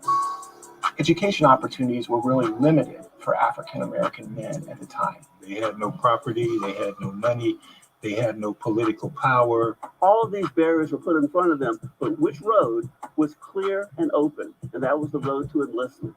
I asked my grandfather, how come you serve this racist country? He said the Army gave him the only part of the American dream that the nation would let him share. Telling the story of the Buffalo Soldiers is a means of reestablishing that which was already there. When we tell the whole story, we see the ways in which Blacks in every generation have been intimate and important parts of American development. We say African American history, but we got to get out of that. It's American history. All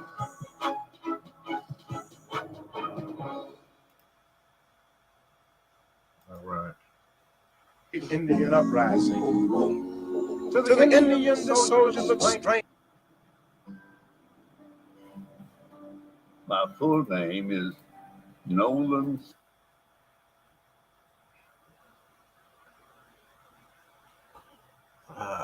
Strange and different because he wasn't white.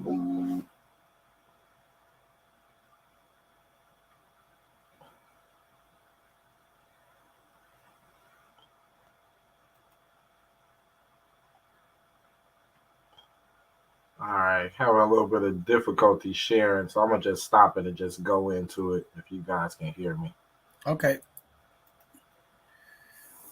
Well, we're gonna put the link. We're gonna put the link up for the community and write the name of the Buffalo Soldier stuff. We'll put it in the chat so people can check out it on YouTube. Fully has gone. All right, get that out of here. Can you guys hear me? Okay. Yeah, definitely. We can hear you. Okay. Sorry about that. Wish it would have ran a little bit smoother for you guys. But as you see, we have an amazing documentary that's coming out that's highlighting a ton of Buffalo Soldier history and kind of the history of how African Americans kind of got their start in the country. You know, a lot of people know about slavery, and then after slavery, it goes straight into civil rights. And we don't know what the heck happened with our people in between slavery and civil rights. But, you know, we literally picked ourselves up by our own bootstraps and made a way for ourselves in this country. We had prominent communities. We looked after one another. We took care of one another. You can go to your neighbor and ask for sugar, or, you know, I even hear stories of old folks tell me back in the day how, you know, there was no locked doors.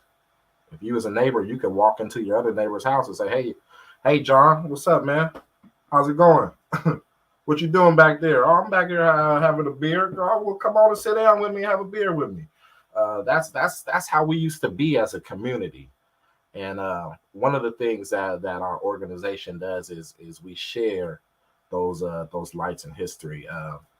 The Buffalo Soldiers of Seattle is a 501c3 nonprofit organization, and we teach history, horsemanship, and outdoor skills to the people in our communities. So we visit schools, K through university. We go to a lot of community centers, a lot of community events. We participate in parades and festivals, and we even go to rodeos, and we even go to rural areas. Areas where we go to, and we are the only Black people in those areas, and we share our history with them and let them know what the real is. You know, we go to a lot of places with a lot of good old boys, a lot of quote unquote cowboys, and people don't even know the real history behind the term cowboy. The term cowboy was a derogatory term that was used towards black folks. Let me break it down for you. If you worked in the house, a lot of people are familiar with these terms. You was a house boy. If you worked out in the field, you was a field boy. If you worked with the horses and the cows, you were a cowboy, because we didn't get terms of endearment. You weren't called a man. If you was a man, you was called a boy.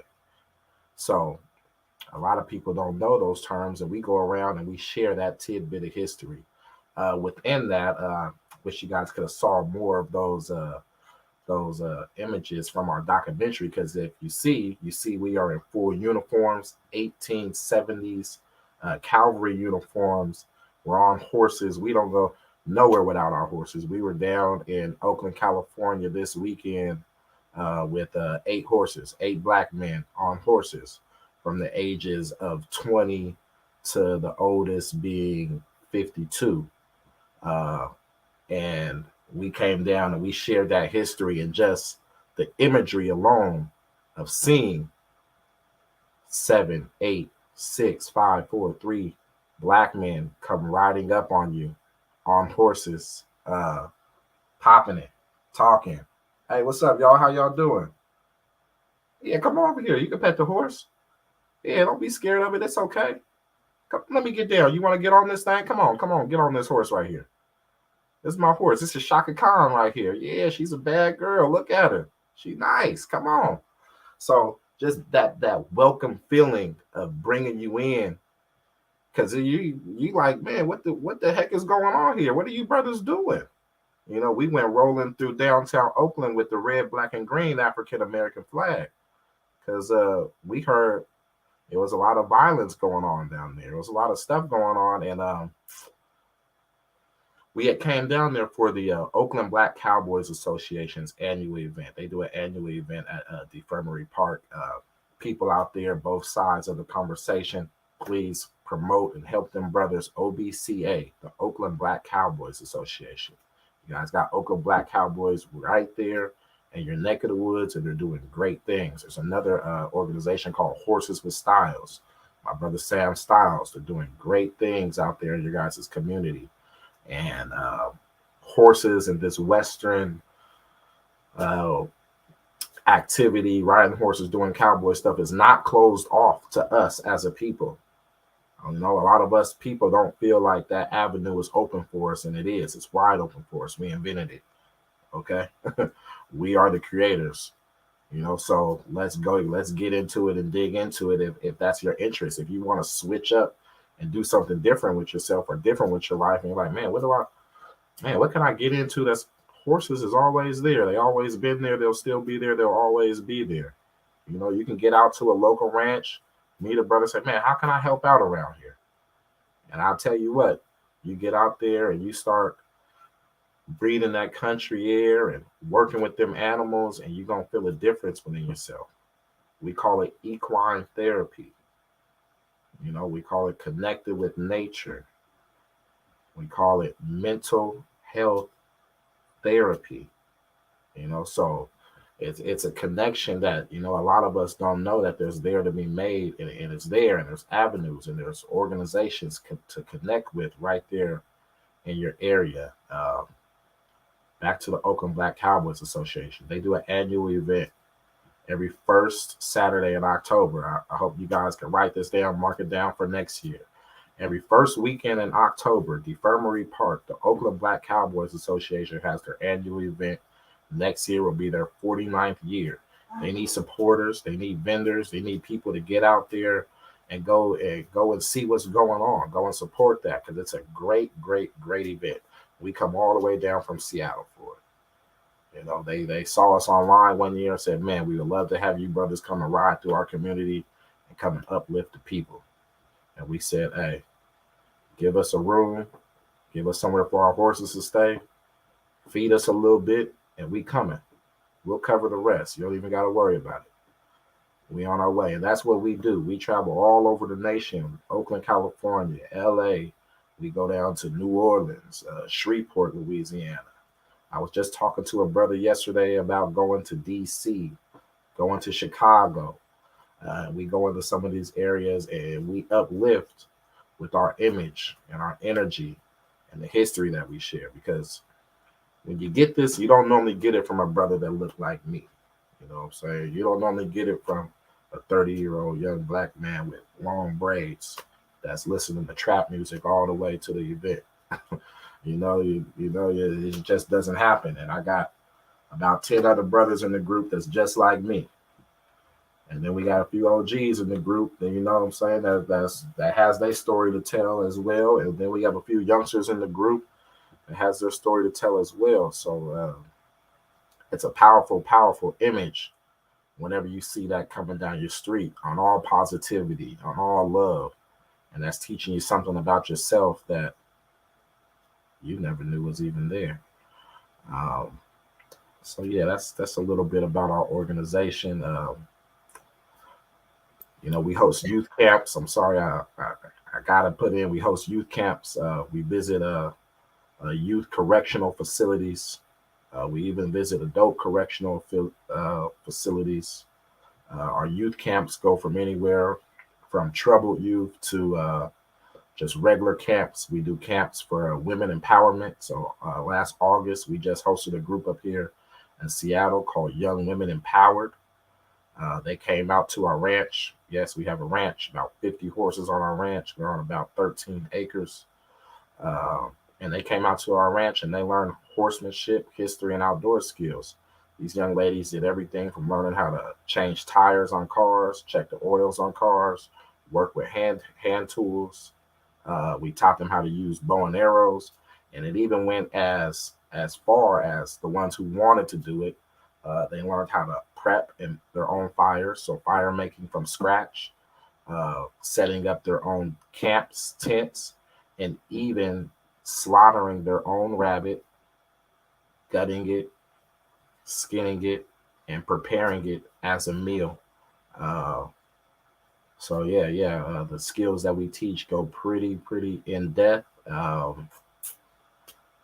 you guys have any questions, feel free to shoot them. I definitely got some questions, brother. You know what I'm saying? I can't even think of the word you said. Exquisite. I don't know. Connecting to the animals. I don't know. I need it. My mental health is in jeopardy right now. I need to go ride a horse. Okay, I need to get back to the old days. Listen, man. I think this is great. I'm mad because I couldn't make the event because I was flying back into town, but I know my team was out there. Sakati was connecting everybody. But definitely we want to get those brothers on here. That's part of what we do, when they have these events so that we can help get that information out to the broader community.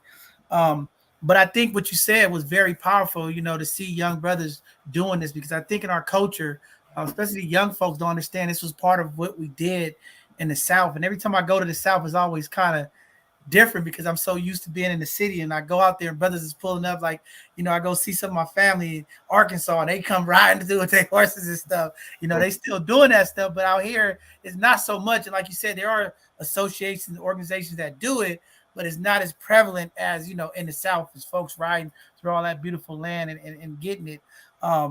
But more about the Buffalo Soldiers, and I know you talked about the historic part. I know we didn't get to see it on the video, but how did they come up with their name, and really what was their stance overall? Was it just defending the community? What was the original piece of it? Man, so I'll start you off with right here. Why black men went and joined a nation that, didn't serve them. Because that's the biggest question is, man, why would you even want to go and serve a country that doesn't even want you there? But after slavery, there was really only two things for us to do as black men. One was be a sharecropper, which was pretty much staying a slave. And the other one was to go and join the military. Now, when you went and joined the military, you would learn how to read and write, which they covered in the trailer, which you guys could have saw. But you learned how to read and write, and you got paid. and those were very big persuading factors for a man to go and join the military. You also gain an enormous amount of skills to help make you a better man. Well, black men took it upon themselves to go and get this education, to go and get this money, and to go get these skills and bring it back to their community. That's what formed a lot of the Black Wall Streets and Rosewoods and these prominent communities back in the day, where we had our own airports, we had our own grocery stores, we had our own universities and schools, elementary through high school, and these schools were formed by black men. And I hope you ladies I'm not leaving y'all out, because I got some stuff for y'all too. I got some great Western cowgirl history for y'all, and I'm gonna get to it in a second. But yeah, so that's why these men went and joined the military. From 1866 to 1952, black men served this country honorably. The Buffalo Soldiers served this country with no known citations or dishonorable discharges or anything of that such. And their duties were to patrol the West. So they were a police force in what was known as the Wild Wild West. A lot of people get the history misconstrued and think that they just went and fought Native Americans. No, that's not what the Buffalo Soldiers did. When you dig into the history, you understand that they went and they sought out outlaws. They helped build railroads. They protected telegraph lines. They protected mail carriers as they mail traveled across the country. They helped settlers settle into new lands. They also helped Native Americans from settlers settling on Native American land. They helped escort Native Americans safely from tribal land to reservations and things like that, because sometimes as Native clans or tribes would be going somewhere, they would get attacked by settlers. So these are some of the things that Buffalo Soldiers did. They were some of the first groups to do experimental things like working with bicycles. They man, one of the first groups that helped establish the nation's national park services. So yeah, I could go on and on and on about the great things that the Buffalo Soldiers did in history. But yeah, feel free to shoot, ask anything. And man, I just want to say before Tony and them go, before you tell about those women, man, the cowgirls is something you got to watch out, man. They was the original Wonder Woman. They used to take those tassels and tie brothers up, man. Yeah. So, man, there were some great ones. There was actually a female Buffalo Soldier by the name of Cathay Williams. And when she joined the military, she went by the name of Williams Cathay. And she had two cousins, you know what I'm saying? And she rode with her cousins, you know what I'm saying? It's like a story from now. You know, a chick that rides with her two cousins, don't go nowhere that her cousins don't go. Her two cousins joined the military, and she's like, man, y'all ain't going to leave me behind. I'm going to go ahead and strap these things down, and I'm going to go ahead and get this gun, get this backpack, and I'm rolling with y'all. We going wherever. And she did. And she went and joined the military and fought, and she was one of the fellas, you know, until she got sick. And she got sick and went to the doctor, and the doctor was like, yo, hey, you're not supposed to be here. And that's how she got discovered. You know, there was another woman, and she was the first Black woman mail carrier in the country, and her name was Stagecoach Mary Fields. I don't know if you guys seen the movie The Harder They Fall, but in that movie, they had a lot of prominent Black characters, Western characters, that they misrepresented. Mary Fields was the damsel in distress. She was the one that got caught by Idris Elba, but her in real life, she would have slapped the hell out of Idris Elba and been like, let me go where the hell I'm going, because that was her. You know what I'm saying? She was known for knocking dudes out, with one shot. She was known for drinking whiskey and smoking cigars. You know what I'm saying? You ain't about to just snatch me up and I'm gonna be some damsel in distress and come save me. Nah. She wasn't that type of sister, you know. So you know, there was some real dope sisters back in that day. There was also one that went by the name of Johanna July. She was half black and half Native American. And what she did was she trained all the horses for the black troops in the military. They wouldn't let nobody else train their horses but Johanna July because she was that cold. And then we all know Harriet Tubman. Well, a lot of folks don't know that Harriet Tubman was actually a spy for the Union Army. We all know how cold she was, but a lot of folks don't know that. You know, she worked hand in hand with the Union Army, was a spy, and the only reason why they had her be a spy because she can maneuver behind enemy lines like nobody else. She was able to slip in behind enemy lines and could hear conversations that nobody else could hear, and she was articulate enough to be able to translate that back to the Union generals. So, yeah, that's a little bit about those ladies of the West right there. Wow, this is amazing. I'm so sad that we didn't get to watch the documentary. I'm feeling at home right now. I don't know if you know this, but I'm from Oklahoma City, a town called Shakota, Oklahoma. Okay. You probably never heard of it. It's this big. And I was riding horses before I was walking. So please put those resources in California because I would love to make sure my kids are being able to be tainted to what a cowgirl and a cowboy is. I want them to learn how to bell race and do all of that, take the cow down, all of that. But it was one thing that you really said that was amazing when you talked about the mental health. I remember being a kid and just riding horses all the time and just the love and the joy that I had with riding horses. Can you just talk about more of that with the mental health with riding horses? Sure. As you know, Tony, it's nothing like when you get on a horse and you just go. And you just go and you feel the air hit you and you breathe in and you're not scared, you know. And it's like you and that horse become connected as one because you do. Horses, and this just goes to let you guys know, horses can feel your heartbeat. Horses know your inner workings. They know you deep down inside of you. So you can't hide from a horse. Yeah, you can't really hide from a lot of animals, but horses care. Dogs, cats, they don't really care like that.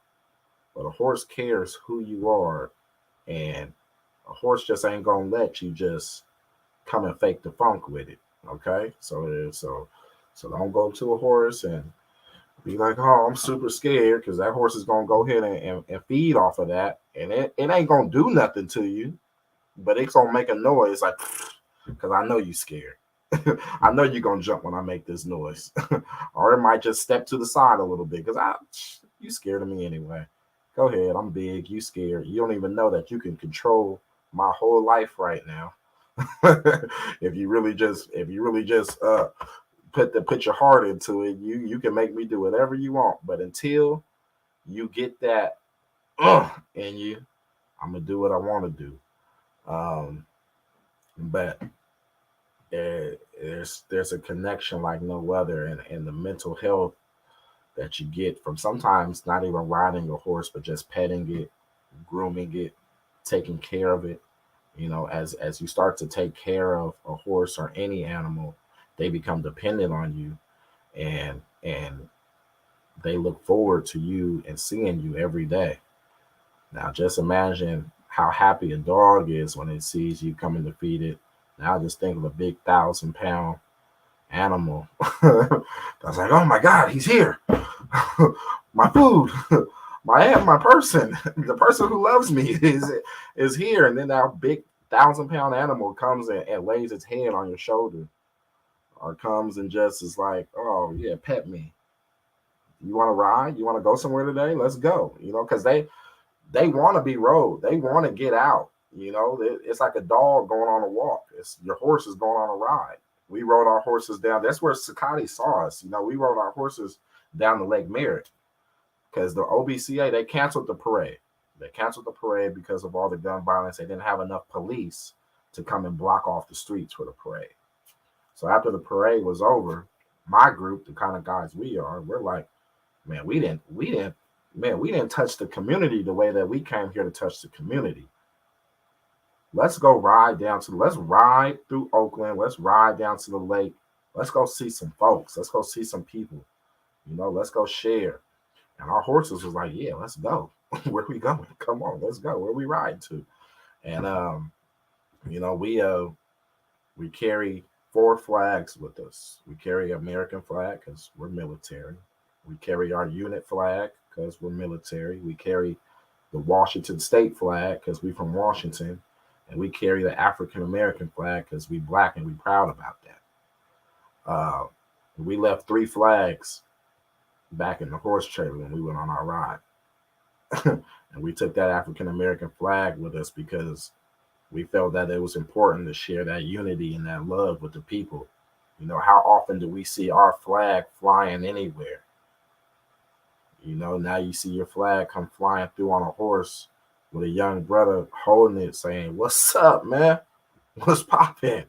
How you doing, brother? Come on. Yeah, give me some of that right there. We out here. Let's ride. So, that's what it was about. And the equine therapy, the mental health awareness is definitely something that we like to promote within our community. We get so many people here in the Seattle area that come out to our ranch. And we have something on our ranch called Free Fridays. And on Free Fridays, it's exactly what it sounds like. The ranch is open to the community. It's free. Come out and enjoy, the horses and the festivities. We have big bonfire out there. We got a screen where we be playing movies, westerns, or new movies, or whatever. We have a shooting range in the back where we teach firearm safety and training, and it's also open for other clubs, a safe place for other clubs to come out and do their trainings, because quiet as kept. Man, a lot of shooting ranges aren't really open to Black shooting groups coming in and using their shooting ranges. Or they try to over patrol, or how they treat us, so we open that up for our people as well with the horses, and then also learning the bow and arrows and being able to learn about hunting and self-sustainability and taking care of yourself. I hope that after this conversation, a lot of us look back to 2 years ago when the pandemic hit and can take it upon themselves to learn some of these skills that I'm talking about here, because we were that close to it. We were that close to there being no grocery stores. I don't know if you guys are aware to that, but we were that close to there being no grocery store. So the people at the grocery store got sick and couldn't go to work. What were we going to do? Where were we going to get our food? If the people who run the power weren't able to go into work to keep your power running, how you going to stay warm? How you going to keep your kids warm? How you going to feed your kids? These are skills that we need to learn as Black people, because other folks know them. Other folks know how to make a fire. Other folks know that if my water is not running, I can go and get fresh water here, or I can go and get non-potable here and make it potable this way. We need to know these things. Other people know how to go and hunt and process their food, how to grow their own food. We need to know these type of things. And these are other things that the Buffalo Soldiers of Seattle teach up here and promote everywhere. Even if we can't take you and do it in California, we definitely gonna talk about it. So that way we didn't put a buzz or a bug in your ear to make you say, you know what? I need to learn some other skills because if another pandemic hits, or if this world goes under, how am I going to take care of my family? How am I going to survive? The first place for you not to go is to the grocery store, because everybody going there. And everybody going to be in there fighting over toilet paper. So that ain't the place to be, you know. World go crazy and we all in the store fighting over toilet paper. So yeah, the least effective, I mean, we all need to have a clean butt, but toilet paper ain't gonna save your life. You know what I'm saying? Water, food, these things is gonna keep you sustainable, you know. So yeah, that's, I don't know what else to say. Brother. First, I want to say thank you, because what you did was what most people don't do, and that's take the time to at least converse with people just to see what's going on and how to do some things. So thank you for saying yes when I asked you to come on up so that we could take pictures first. And then secondly, thank you when you were stopped. I know you were trying to tend to your horse, but you stopped doing that so that we could connect, so that we could have you on here today. So I just want to say thank you for that. My question basically for you is this. I heard you say that you go into the juvenile facilities and you also go into the adult facilities. So I guess what I want to know from you is how healing is it for the children to interact with the horses and have something else to direct their time with? You know, does it take them down another avenue? Does it change their thought process? And does that give them something else to do as opposed to what they used to do? Man, so the faces, the way these young dudes and even the adults light up when they see us in there. Man, first off, it's amazing that they let us bring horses into the facilities anyway, you know.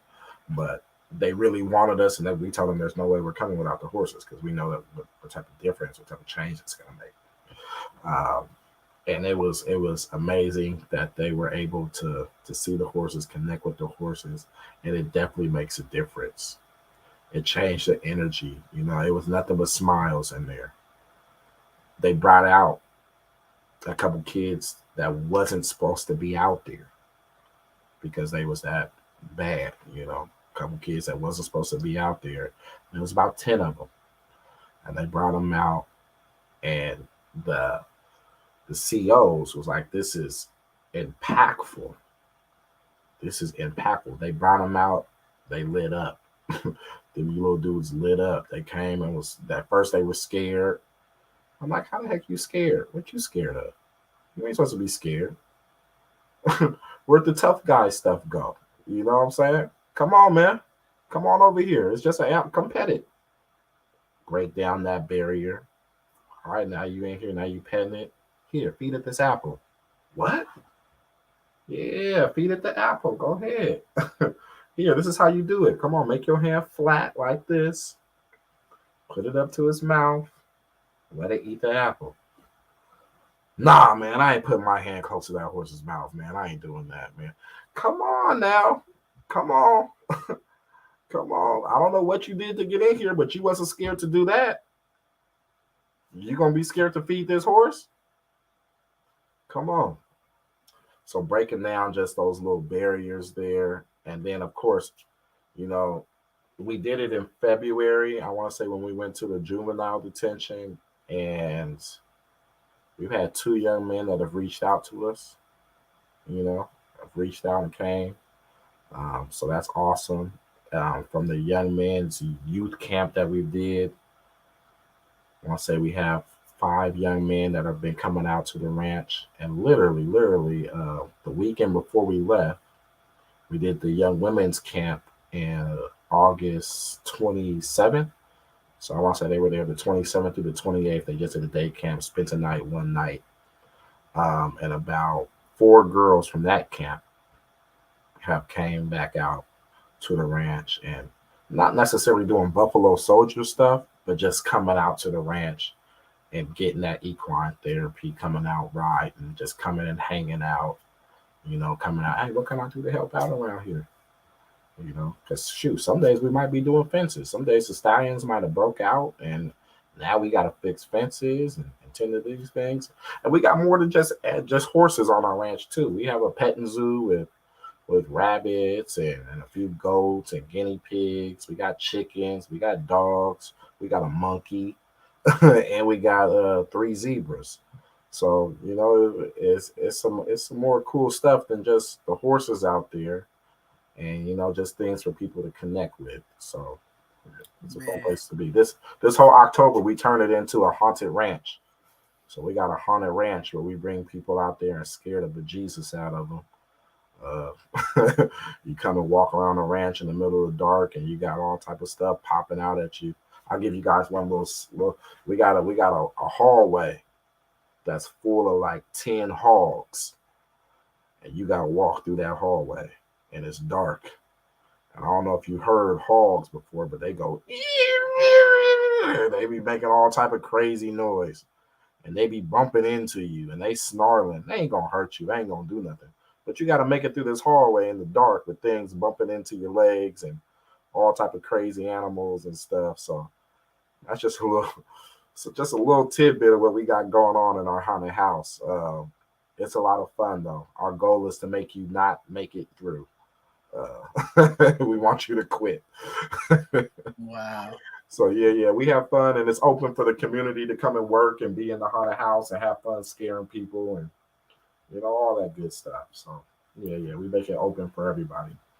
Man, very powerful stuff, King. I mean, Sakati, she's the best at connecting, and man, we just happy to have you here today. I mean, just to hear that, and you're right, breaking these barriers down with our young people is very important, especially these young shooters and want to be gangbangers. I work with a lot of these kids, and we're gonna try to find out what we do to get some youth, get some folks to get up there to Seattle and come check it out. I think this would be a great a little weekend getaway, maybe come up on a Wednesday through Sunday or something, get some kids from our community that's struggling and just get them out and try something different. And I mean, I think that's what our biggest thing here at both sides of the conversation. We talk about changing that narrative, like doing different things that sometimes our young folks in our community don't get access.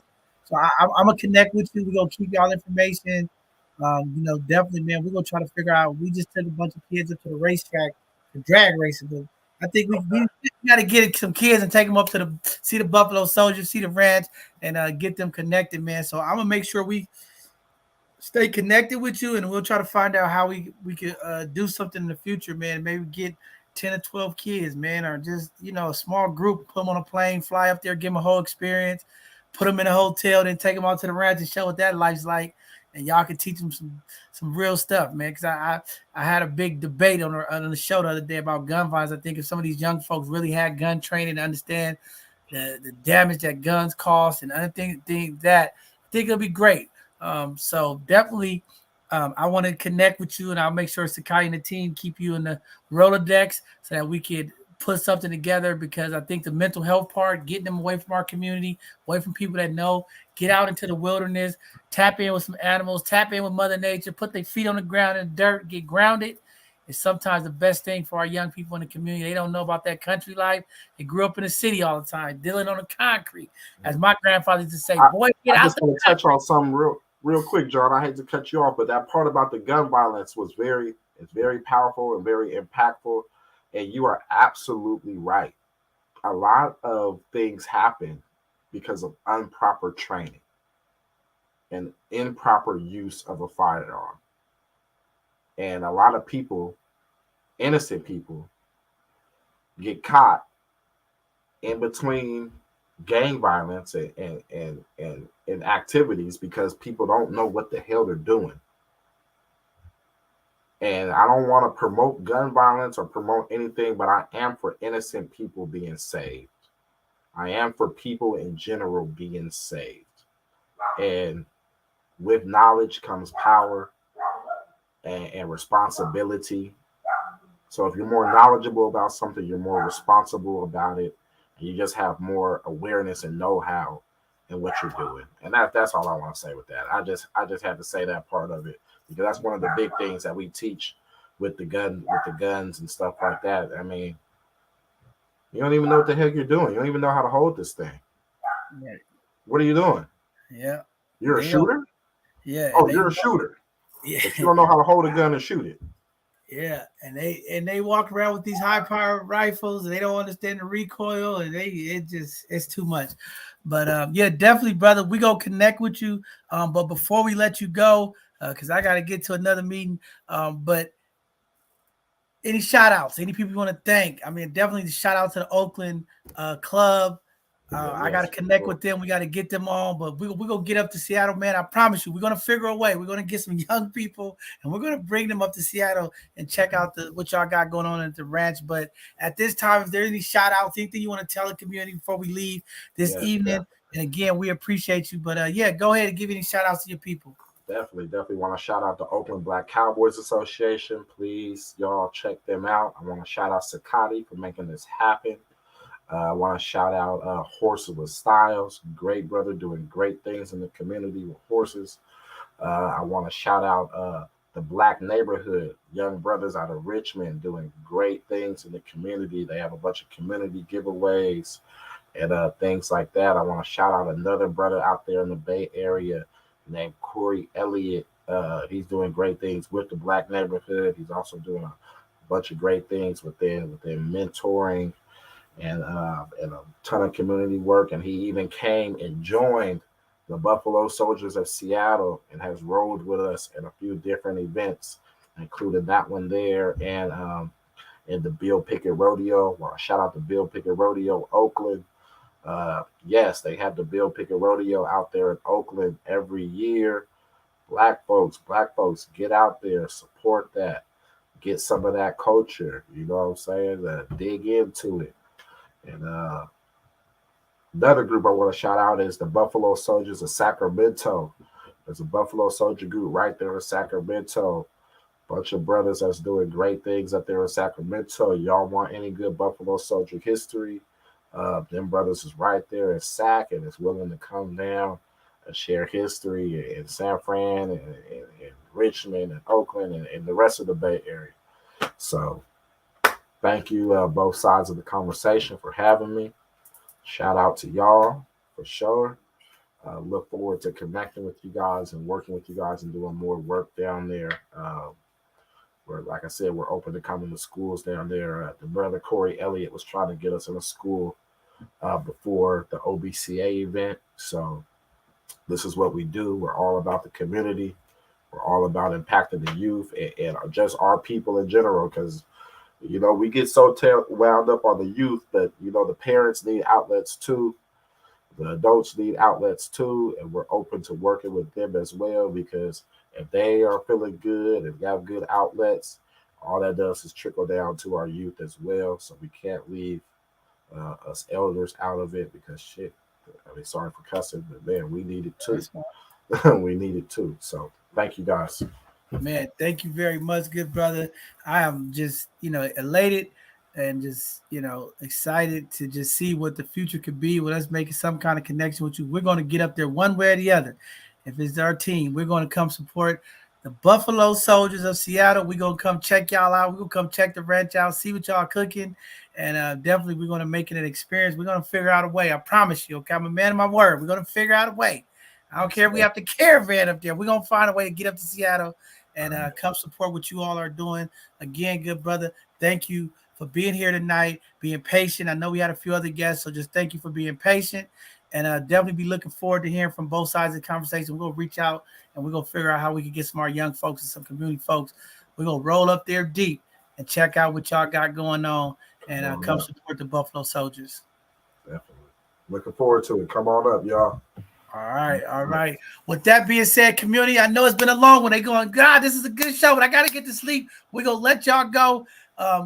Thanks for tuning in. As you all seen, the Buffalo Soldiers, the website is up. Go check them out. See some of the work that they're doing to impact community. Again, this is what it's all about. This Hidden Gem segment, I love it. I can't even sleep after these shows because I'm so excited to see the impact. Tonight, you were impacted by some phenomenal gems. You had Brother Sean on here talking about the time done, what he's doing to impact community. We had Sister Yolanda here talking about her journey, the ups and downs, the things that she's been through, but she's here. And again, we got the Buffalo Soldiers teaching y'all some amazing things, connecting y'all with some of the historic factors that sometimes our Black folks just don't know. We used to be there. We used to be Buffalo Soldiers. But again, great work happening on in the community. We're going to continue to do our part to make sure that we connect and keep our community folks engaged and make sure that things are happening. And y'all know both sides of the conversation. We support all our people. So we're going to be there. Thank you all for tuning in. Make sure you tune in this Thursday for another Educational Thursday segment, again, where we intentionally educate our community, bring that knowledge and awareness and information to our folks. We meet at all them intersections. We want you to get the sauce, the game, the information you need, and we're trying to uplift our community. And then Sunday, our youth is back. The youth of both sides of the conversation. They're hosting their domestic violence awareness conversation. Check out our youth. Y'all talk about y'all want to support the youth. Y'all keep talking about y'all want to hear from the youth. Y'all want to see what the youth is doing. Make sure you tune in this Sunday at 4 p.m. as our young folks are going to be here talking about domestic violence. Maybe somebody might need to hear something that our young folks is going to be talking about. Tap in. Check us out. We'll be live on YouTube 4 p.m. this Sunday. Sakati, thank you again for running point, making sure that the people know what's going on and connecting our communities, our both sides of the conversation team. Thank you all for all you do to continue to impact our community. Y'all know none of this happened without them. Check us out. We got some phenomenal community spotlights coming out. Hear from our San Francisco Public Defender next Tuesday for that Hidden Gem show. And we have a councilman coming in from Oakland to talk about what's going on. We know Oakland has been suffering with gun violence. San Francisco has been suffering with gun violence. Those are the questions we're going to ask these folks. How do we work together? How do we put it in? How do we find resources to help our communities thrive and be better? As Tony would say, because she had to step away for a second, keep us in the community. We just going to keep doing what we got to do, persevere. We're going to stay resilient and do the things that we got to do. And y'all know me. I'm all about the people, all power to the people. I'm going to be there to support you. Just reach out to us. If you're a hidden gem, you know a black business, a brown business that are doing some phenomenal things and they need some support, tell them to come on over here to both sides of the conversation. Watch the both sides of the conversation family get out there and bless the people. If y'all missed the show, go check out the early part. Make sure you support Yolanda in her book. Very powerful story, powerful lady. And again, it's Breast Cancer Awareness Month, Domestic Violence Awareness Month. And we're going to continue this month to have these powerful conversations because we believe here at both sides of the conversation, true healing begins with communication. Change the narrative. That's what we do. What about you? We'll see you soon. Tap in, community. We'll be around. Have a blessed evening, and we'll see you all this Thursday. Both sides of the conversation. We love y'all. We out.